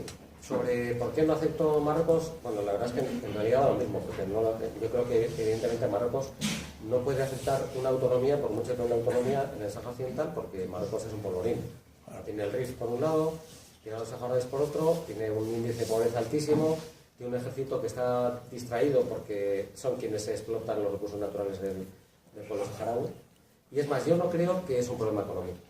O sea, hay un problema económico, evidentemente, hay recursos naturales, pero la razón por la que la Unión Europea está apoyando la posición de Marruecos en el Sáhara Occidental es porque Marruecos tiene, siempre que hay un acercamiento de la Unión Europea o de España a Marruecos, aparece inmigración ilegal, empiezan a llegar las pateras. Cualquiera que haya estado en el Sáhara Occidental, en los territorios ocupados, sabe que ahí no se mueve el tato sin que lo sepa la policía. No se mueve nadie. O sea, para que os hagáis una idea, Francesco Bastardi, que fue enviado especial del secretario general de la MINURSO, me contaba un día que estaba en el Ayun haciendo el informe para Naciones Unidas y recibió una llamada por teléfono del Ministerio del Interior. El ministro del Interior le dijo: Francesco, no puedes poner eso en el informe. Y dice: ¿poner qué? Dice: lo que estás escribiendo. O sea, le estaba leyendo en tiempo real lo que estaba escribiendo en su ordenador. Tuvieron que empezar a irse a Las Palmas a hacer los informes. O sea, está todo absolutamente controlado. Cuando llegan las pateras a Canarias, salen porque Marruecos les deja y les anima a que salgan. Empieza a llegar la inmigración ilegal, empieza el problema de Ceuta y Melilla inmediatamente, y empieza el chantaje con la colaboración en materia de terrorismo internacional. Y son los tres temas que Marruecos saca en cuanto hay un mínimo acercamiento de la Unión Europea al Sáhara Occidental o de España. Entonces, por eso yo realmente no creo que, aunque hay recursos naturales, a la Unión Europea, si aquí hubiera otro Estado que se llamara Sáhara Occidental, y si le interesaran estos recursos, los seguiría explotando igualmente, los negociaría con otro Estado. Lo mismo. El problema es que lo está explotando quien no tiene derecho para ello, y que es la vía para atacar a Marruecos, porque para Marruecos es una piedra en el zapato que en sus relaciones internacionales el problema del Sáhara, porque sale continuamente. Y para eso, yo lo que creo que hay que es abandonar las declaraciones políticas, los grandes congresos, conferencias, no abandonarlos. Hay que hacerlos. Yo hace muchos años que ya no voy porque me parece que no llevan muy lejos. Perdón, por lo que ya sé que cada uno trabaja en su ámbito de trabajo, ¿no? Pero yo creo que donde hay que hacer mucho es en el derecho. Y eso solamente lo hacen profesionales del derecho. Yo no soy profesional del derecho. Yo soy profesor de Derecho Internacional, pero lo que hace falta es un despacho de abogados que lleve los temas. Yo antes de que me hagas la pregunta, una cosita. De todas maneras, yo no le quito mérito, ya sabes, Juan, que además nosotros ahí en el Parlamento Europeo, nuestro grupo, hace todos los años una jornada sobre el tema del Sáhara.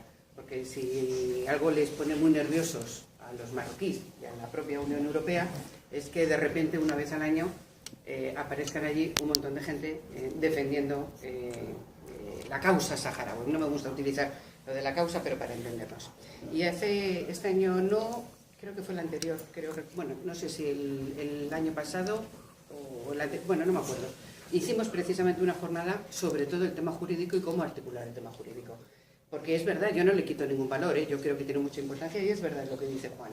Se tenía que haber recurrido la sentencia, se tenía que haber contrarrecurrido en este caso por parte del Polisario y tal, y eso es completamente cierto. Pero yo también quiero poner, y creo que es el papel además que me toca, yo quiero poner también en valor el papel de la política. Porque no se puede resolver, por mucho que nosotros cerquemos jurídicamente, por mucho que cerquemos jurídicamente todos los elementos, si no existe voluntad política de resolver el conflicto, no se va a resolver, lamentablemente. Y lo hemos visto porque comentabais el tema de Timor, y a lo mejor yo estoy equivocada, pero en el tema de Timor, si Portugal no hubiese tenido voluntad política de resolver el conflicto en Timor, no se hubiese resuelto. Cosa que no sucede, evidentemente, con el caso de España. Entonces, yo no desdeño para nada, que me parece que es fundamental y me parece que además está bien enfocado, pero efectivamente yo también creo que hay que, desde la política, tiene que hacer su función. No es antagónico, quiero decir que son elementos que son complementarios. Es que estoy de acuerdo, es que soy un poco burro. Vale. Yo estoy hablando Bueno, pero claro que es importante. Lo que pasa es que la voluntad política, la semana pasada estuve en una jornada en Londres sobre el Tíbet y comparando el caso en Sahara y en Tíbet. Y claro, y decía, ¿qué podemos hacer para presionar al gobierno de China? Y dice, pero ¿de qué estáis hablando? ¿Quién va a presionar al gobierno de China? Es imposible. Entonces, no ya porque sea miembro normal del Consejo de Seguridad, es que ¿qué hacemos para que Dios nos oiga? ¿No? Es decir, que yo creo que sí que es importante llevar a cabo acciones políticas, pero bueno, si ya saqué Y una cosita, con lo del tema económico, yo no me refiero a que la economía vaya a solucionar el conflicto, Juan. Lo que me refiero es que de fondo hay una base económica de muchos miles de millones de euros o de dólares, o lo que queráis, que es lo que también hace que, o sea, que es lo que está sustentando. Pero que la Unión Europea pierde dinero con esto. No, bueno, pero la Unión Europea... No, pero la Unión Europea... Sí, pero para Marruecos sí, yo lo quería poner el foco en Marruecos. Por eso la presión también de Marruecos. No, Marruecos lo tiene muy claro, lo comentábamos antes. Marruecos en el momento en que llega la Unión Europea y le ponen el foco, se avanza un poquito, pues dice, a ver, ¿cuántos abramos la frontera? ¿Cuánta gente tiene que pasar? O pongamos en valor, no en valor, o sea, ellos lo dicen. Nosotros somos los que garantizamos el no terrorismo, por entendernos así, en la zona. Nosotros ahí tenemos un discurso muy armado. Si algo garantiza precisamente una pacificación en la zona, es precisamente también la situación del Sáhara. No se puede vender que si tú le das la autodeterminación al Sáhara, la zona se vaya a complicar, en absoluto. En absoluto, eso hay que quitarlo porque muchas veces en el ideario, en el imaginario, lo que se construye es que si Marruecos no garantiza la serenidad, por decirlo de alguna forma, en la zona y llega la República Democrática Saharaui, entonces va a ser un caos y nos van a entrar todos los fundamentalistas y vamos a tener todo el problema de terrorismo en absoluto. Eso también está, vamos, más que contrastado, que ellos también garantizan una situación de seguridad. Lo que pasa en Marruecos se juega con ellos. Perdóname, porque me pasé igual que a Juan, me enrollo. No, solamente te quería preguntar, ¿cómo ves en el día a día la posición de los demás partidos, de los otros grupos de la Unión Europea con respecto al Sáhara? Porque, claro, a mí, por ejemplo, visto la deriva que ha llevado, por ejemplo, el PSOE desde la época de Felipe González, con lo que estaremos con el Polisario hasta la victoria final, ahora ver a Zapatero que le dan una medalla en Marruecos. O sea, realmente la gente que conforma el grupo parlamentario socialista o incluso los del Partido Popular, ¿cómo lo ven? ¿O actúan o no actúan? Pues nosotros al Partido Popular le hemos dado por descartado directamente. Nosotros todos los años en una resolución que hacemos de derechos humanos en el Parlamento Europeo metemos siempre una enmienda, un apartado que es sobre el Sáhara. Es de decir que cada año nos cuesta más negociarlo, O sea que cada año tenemos más dificultades para sacarlo. Y de hecho en alguna ocasión hemos preferido retirar enmiendas duras y solamente sacar enmiendas más generalistas porque si entrábamos con una posición más fuerte posiblemente la perdiéramos y posiblemente fuera contraproducente con el objetivo que queríamos conseguir. Por poner el caso de este año, por ejemplo, que me parece el más significativo. Con el Partido Popular no podemos contar. Ellos, sus dinámicas son otras y sus intereses son otros, y por tanto el Partido Popular español dentro del Partido Popular europeo no tiene ningún interés con el tema del Sáhara. Vota que no, y lo que habla con sus respectivos socios europeos, pues al final termina siendo un voto negativo en lo que se plantea. La extrema derecha no tiene ningún interés, porque además la extrema derecha, bueno, pues sabéis, están la gente de Farage, de UKIP, que es la gente del Brexit, que ahora se ha salido, y ellos tenían otros intereses, y el tema del Sáhara, eso es una cosa que pasa allí, en África, y no nos interesa lo más mínimo. Y Marine Le Pen, que es la otra parte significativa del grupo, tampoco tiene especial interés. Sí están muy implicados los italianos. La gente que viene, que ahora se han separado y tal, pero era la gente de Cinque Stelle, que os sonará, lo de Beppe Grillo y toda esta gente en Italia. Ellos están muy implicados. Hay otro vicepresidente que es Castaldo, que es italiano, y nosotros estamos trabajando mucho con el intergrupo en el Parlamento italiano, con el intergrupo del Sáhara Occidental, ahí en el Parlamento italiano estamos trabajando bien y estamos haciendo muchas cosas. Los países del este, lamentablemente, esto es un tema que les va un poco de nuevas. Estamos consiguiendo un volumen de adhesiones importantes porque Marruecos, en su política de expulsar a todo el mundo, lo último que está haciendo es expulsar a los periodistas polacos, rumanos, que se pasan por allí, ¿no? Y entonces eso nos está dando un margen de propaganda importante. Los verdes bien, no hay ningún problema. Nosotros, nuestro grupo de la izquierda también bien, sin ningún problema. El grupo de los liberales no está mal. Ahí, por ejemplo, PNV está comprometido, RC está comprometida. Bien, tenemos ahí Ciudadanos también. O sea, ahí sí hay un elemento de compromiso. Y llegamos a la piedra angular, que es el Grupo Socialista. El Grupo Socialista, que es un porcentaje muy alto de la Cámara, pues el Grupo Socialista, ahora acabamos de cambiar recientemente al presidente. El presidente era alemán, bueno, con un tema de las elecciones suyas en Alemania, él prefirió dejarlo, y ha entrado precisamente una diputada sueca que está ahora mismo de presidenta del intergrupo. Nosotros queremos siempre que sea el Grupo Socialista quien tenga la presidencia del intergrupo, porque eso condiciona mucho la posición del Grupo Socialista en Europa para apoyar las políticas que se tienen. ¿Cuál es el problema? Que de todos los diputados que estamos en el intergrupo, de todos los apoyos al intergrupo, de quien no conseguimos nunca ningún apoyo es del Grupo Socialista Español. El Partido Socialista Obrero Español, el PSOE, no conseguimos que haga una manifestación clara. Se hace manifestaciones de solidaridad en el sentido de no se puede... hay que el incumplimiento de los derechos humanos, o sea, en esta línea sí entran en las declaraciones genéricas, pero luego, por ejemplo, cuando nosotros presentamos posiciones duras sobre el proceso de autodeterminación, planteamos posiciones más fuertes, ahí no conseguimos jamás que voten con nosotros. Y entonces, pues, supongo que querías llegar a esa parte, y esto es un poco lo que hay. Si presionara más, estaría mejor. Creo, si no te he entendido mal, que has dicho que hay a lo largo de la frontera como 7 millones de minas Antipersonales. Y yo lo que me pregunto es, ¿quién se ha forrado con todo esto? ¿De dónde han venido todas esas minas? ¿Y cómo es posible que la comunidad económica no haga nada? O sea, ¿cómo el Parlamento Europeo consiente tener todo eso? No están en Rusia. Porque se minó en su momento y no hay capacidad para llevar un proceso de desminado. Se hace poco a poco. ¿De qué viene? ¿De España? Pues hay de todos los fabricantes de minas habidos y por haber, que muchos los hay en España, pero también los hay en otras partes.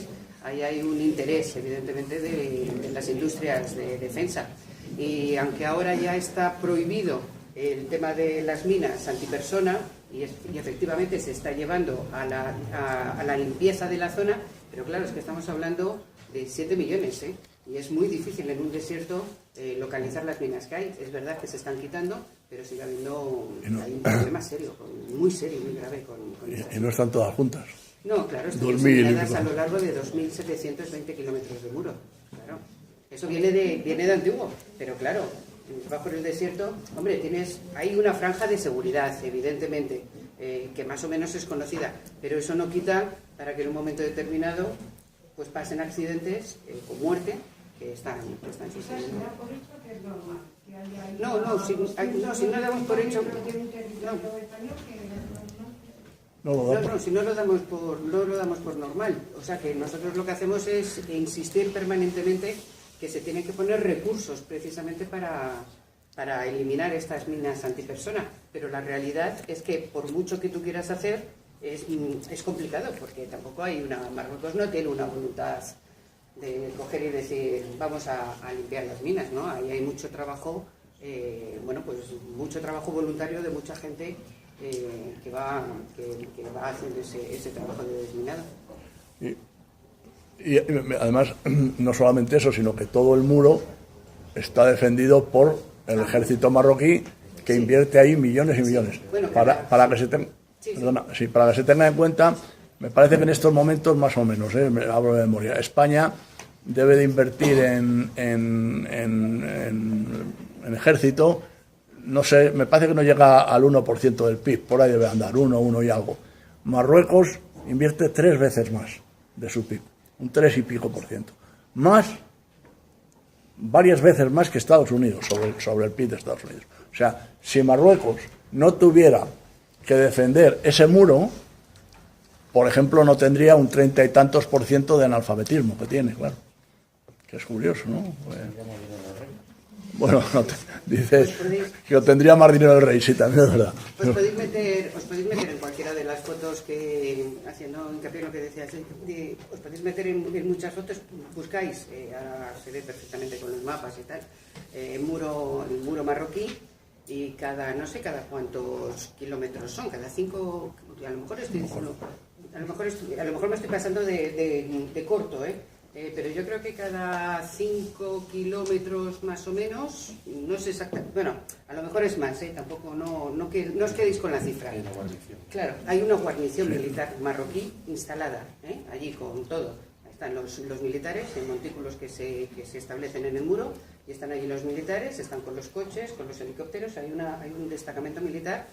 A lo mejor no son cada 5 kilómetros, a lo mejor es cada 15, pero vamos. 125.000 soldados a lo largo del muro. Efectivamente. Bueno, ¿alguna pregunta de los estudiantes de Derecho Internacional? Ahí. Pues una pregunta a lo mejor obligada a raíz de los momentos que estamos viviendo con Cataluña. ¿Cómo se gestiona por parte de un tribunal internacional, por parte de la Unión Europea, por parte de un país como España, una declaración de determinación de un territorio administrado, en este caso nos habéis indicado por España, a la vista del panorama en el que nos encontramos?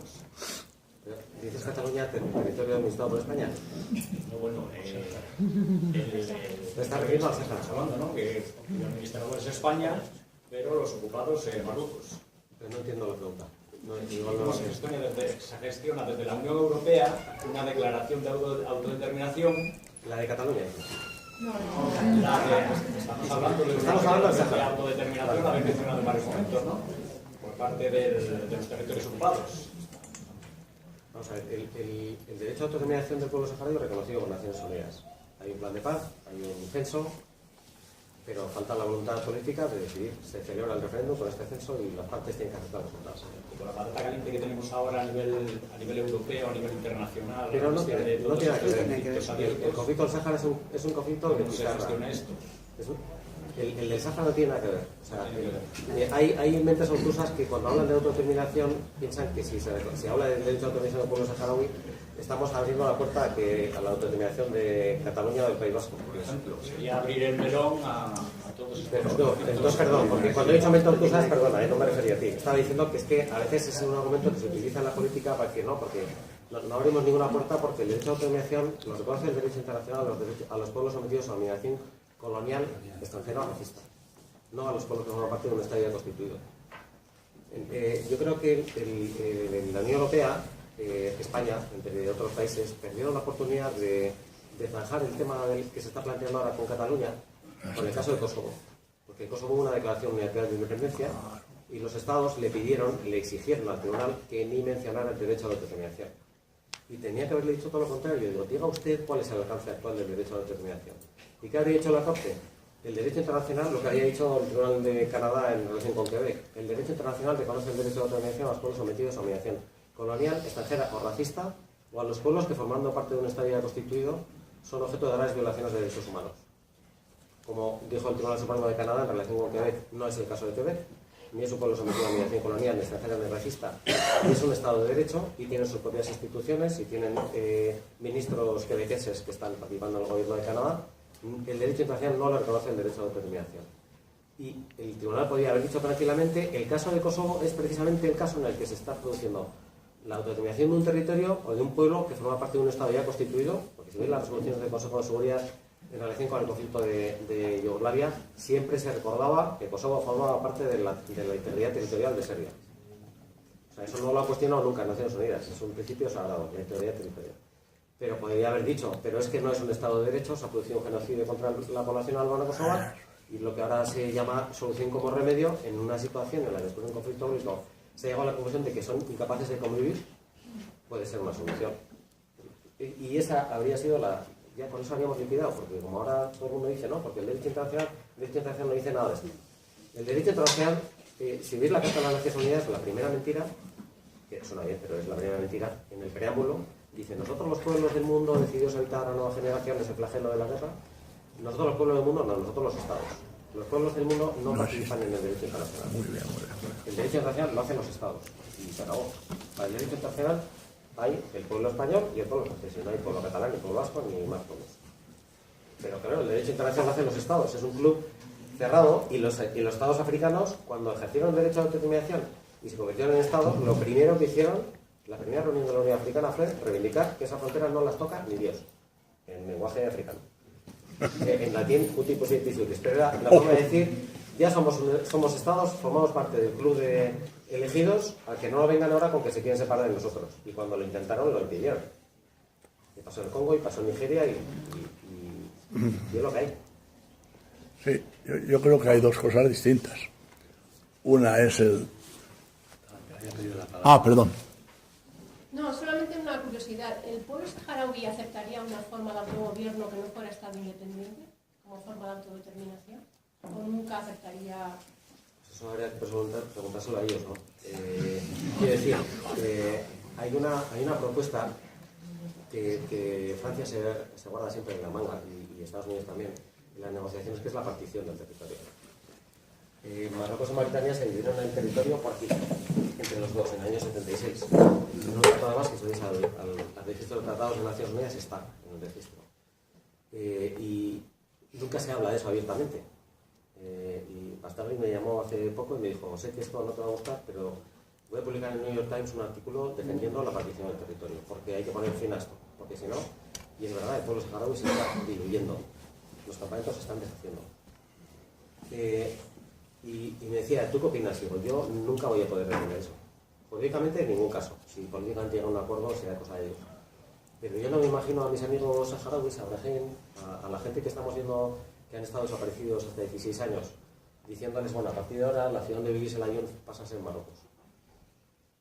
Entonces, claro, es una cosa de ellos. Yo creo que hay que buscar una solución, porque en el año 2005, cuando se produjo el primer levantamiento de la población saharaui, lo que llamaban la intifada, estaba yo en casa de Buhari, el embajador del pueblo saharaui en Naciones Unidas, y él estaba todo emocionado viendo la televisión internacional española. Mira, es mi pueblo, es mi pueblo.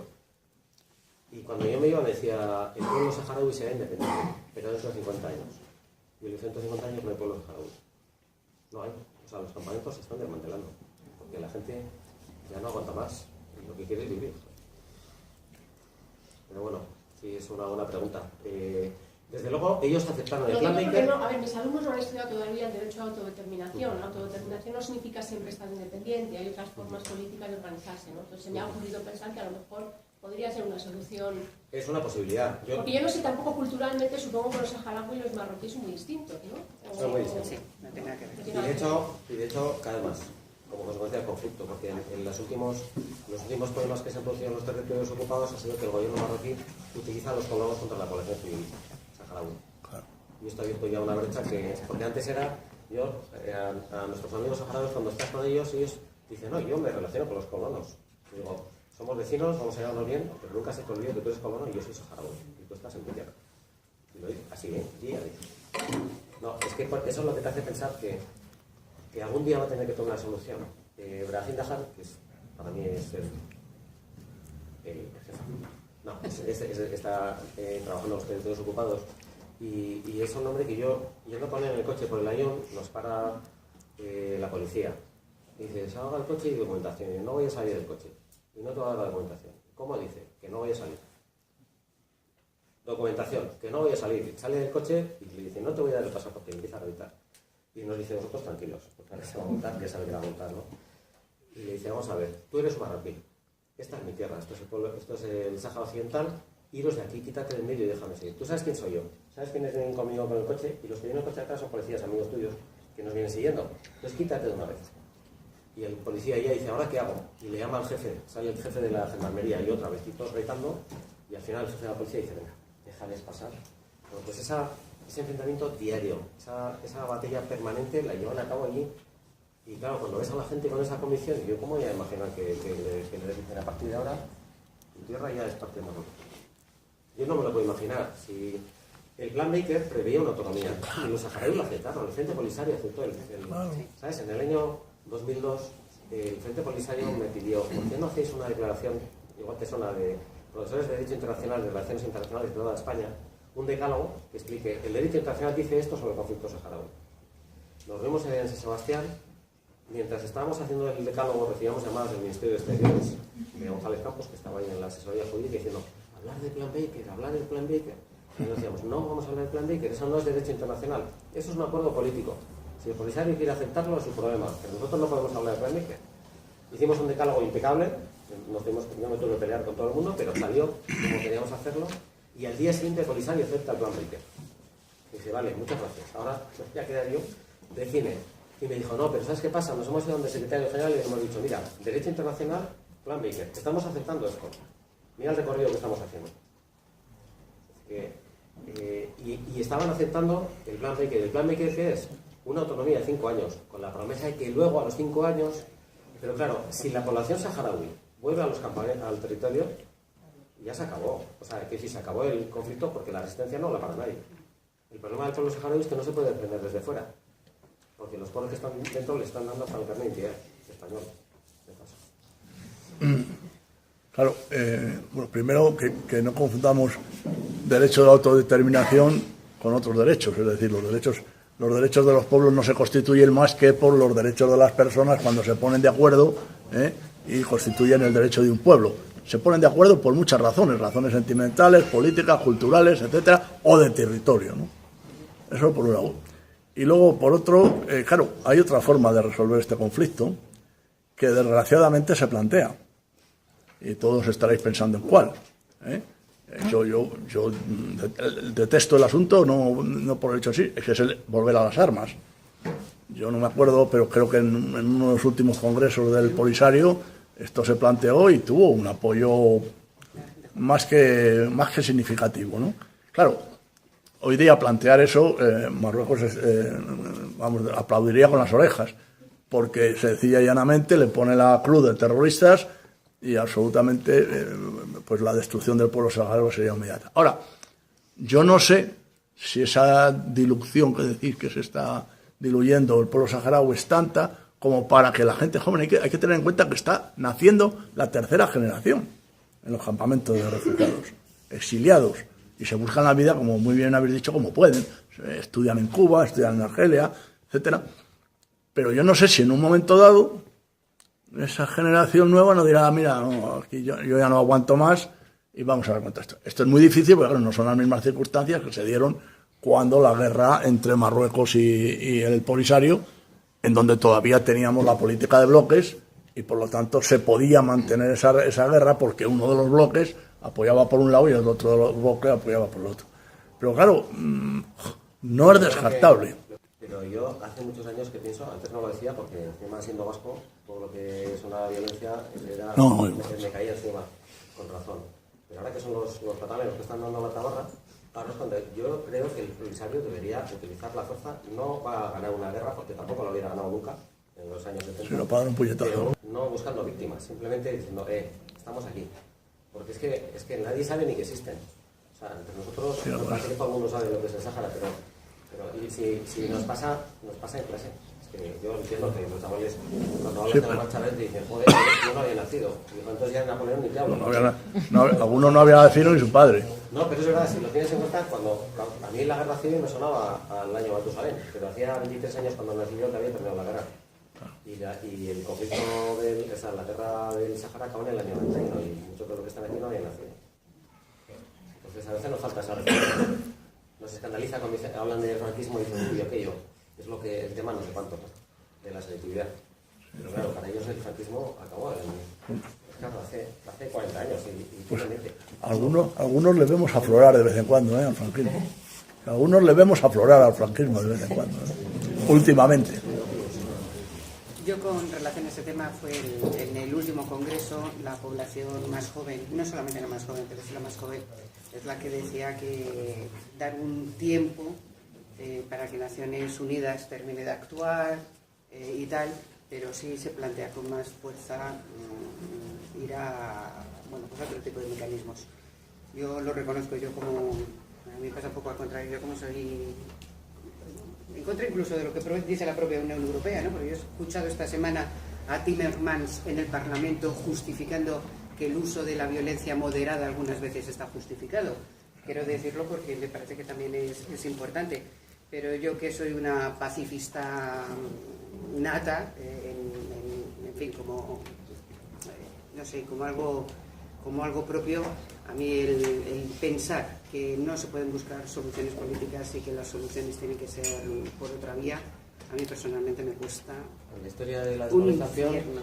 La historia de la descolonización es la historia de la ya lo sé, pero Argelia le costó 1 millón de personas, entonces por supuesto yo lo último que deseo, pero por lo menos recordar que viven, que están en algún sitio. De todas formas yo se lo he dicho en alguna ocasión, ya sé que esto yo les he puesto con otra dimensión, con otros problemas, con otra situación y no tiene nada que ver. Pero ¿cuánto tiempo puedes mantener una guerra para que realmente, o una guerra o un conflicto, para que realmente alguien se tome interés? Siria estuvo en guerra 5 años antes que internacionalmente alguien se preocupara por el tema de Siria.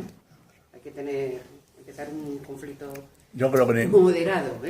Yo creo que ni los saharauis quieren, en general no quieren ese conflicto, y si no, si es que han aguantado desde el año 91 hasta aquí, los que han aguantado podían no haberlo aguantado. Es que paralizaron la guerra por una promesa de celebrar el referéndum, cosa que se cumplió si no se los comen a los marroquíes.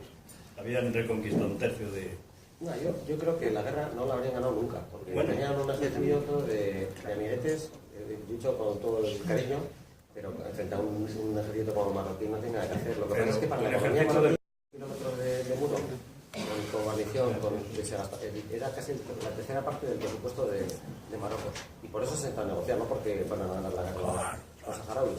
De hecho, hubo un debate importante en el año 91 dentro del Frente Polisario entre los que decían hay que seguir adelante porque están a punto de caer o de retirarse, no van a poder mantener más el conflicto, y quien dice no, vamos a confiar en Naciones Unidas, el nuevo orden internacional, la caída del muro de Berlín, y desgraciadamente el tiempo les ha dado la razón a los que decían que había que seguir con la lucha armada.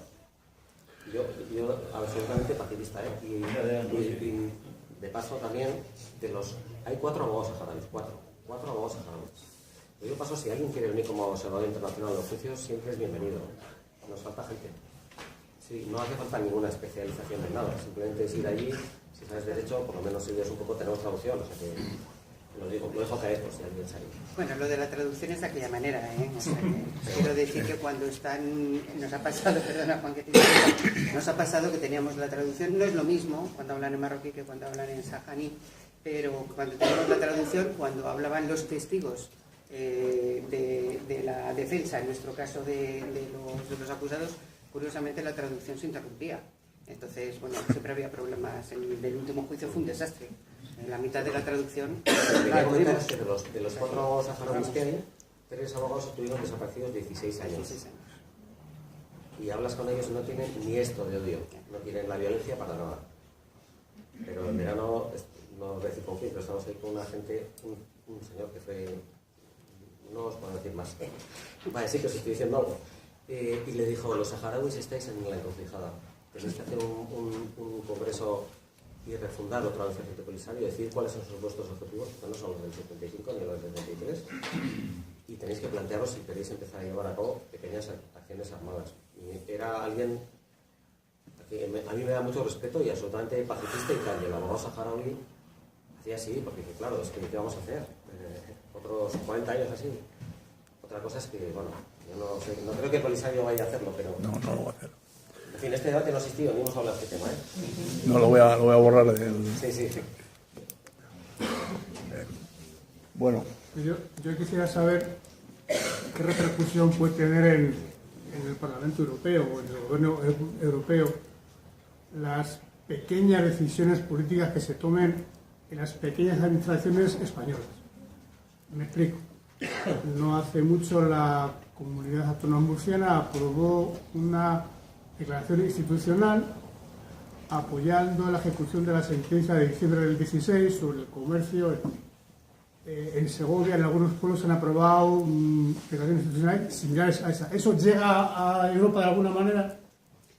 ¿Sirve de algo? No, en la medida en lo que nosotros debemos hacerlo. La repercusión que debería tener es que efectivamente no se consumieran determinados productos, ¿no? Sí. Claro, entonces esa repercusión sí la tendría. Claro, los etiquetados pone Marruecos. Aquí no te ponen el etiquetado, no te pone realmente en el etiquetado de los productos, no te pone cuál es el origen. Lo que pasa que, bueno, realmente sí estamos, bueno, pues ahí hemos trabajado algo con las asociaciones agrarias, con COAG fundamentalmente, sobre el tema de poner en valor que no se consuman productos sospechosos, ¿no? Y nosotros estamos haciendo mucho hincapié en el Parlamento también Europeo con este tema del etiquetado. Lo que pasa es que hay algunas cosas que es muy complicadas, porque cuando te dicen pesca, pues claro, delimitar cuál es la zona exactamente en la que no sé qué, pues es verdad que a esto hay determinados limbos pues a los que se acogen. En cualquier cosa, a mí me parece, por ejemplo, que lo que había comentado antes de lo del barco, que en determinadas poblaciones se apruebe que no se van a consumir productos de procedencia marroquí que no están claros de dónde proceden, o que su procedencia está clara, que es del Sáhara Occidental, independientemente de que en la etiqueta ponga Marruecos. Esa campaña se hizo ya en su momento con productos de Israel y bueno, tuvo un resultado limitado, pero yo creo que precisamente en esa dirección, yo creo que en una Europa tan absolutamente mercantilizada, tan basada en los fundamentos del libre comercio, yo creo que todo lo que sea actuar como consumidores responsables aprieta el zapato. Yo creo que esas cosas hacen daño.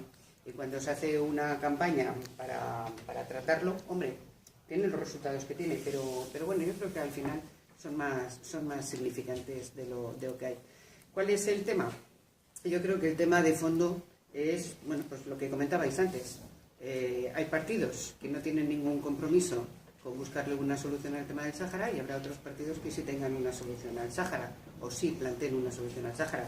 Y a mí ahí me parece, pues lógicamente, que la gente, lo que hay que trabajar, y desde los ayuntamientos con las mociones se trabaja eso, es concienciar a la gente y hacer una labor pedagógica, que a mí me parece que es el valor intrínseco de esas resoluciones, de que efectivamente hay otras alternativas que pasan efectivamente por una posición diferente de la que se tienen los diferentes gobiernos municipales, autonómicos, en general, con relación a este tema. Y el valor pedagógico en este caso es mucho más alto que cualquier otra cosa. Aparte que no más tiempo. ¿Cuántos buques faenan en el Mercadero? Muchos. ¿Y cuántos españoles? Pues mira, uno de los problemas principales que hemos tenido, por ejemplo, con Canarias, pues ha sido pues que Canarias tiene una parte. Lo que pasa que es que la pesca realmente, la flota pesquera española, que tiene otro problema, cada vez faena menos en determinados caladeros, ¿no? Pero ahí no. Sí, hay, pero no hay una convivencia,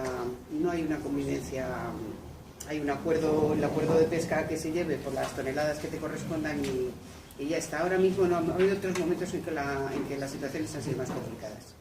Ahora mismo no hay una situación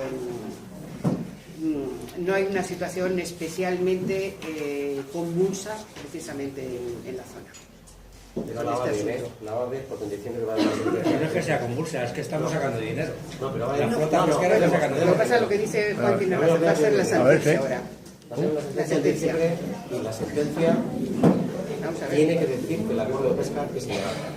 Porque, no, pero lo tiene que decir porque, así como en el otro acuerdo, en la configuración del tribunal era el acuerdo se aplica solamente en el territorio de las partes contratantes y no se dice específicamente que se aplica el Sáhara Occidental o no se aplica. En el acuerdo de pesca se dice que se pesca en agua del Sáhara Occidental. No se utiliza la expresión Sáhara Occidental, pero se incluyen las coordenadas de las aguas del Sáhara Occidental. Y no va a tener más remedio que decir que es ilegal. Declararlo el acuerdo. Entonces sí que vamos a tener ambiente. Bueno, se puede pescar de manera ilegal. Yo no sé si el acuerdo previo de comercio llegará antes que la sentencia. Bueno, pues pero bueno, esto ya se verá. muchas gracias a Paloma y a Juan y a todos.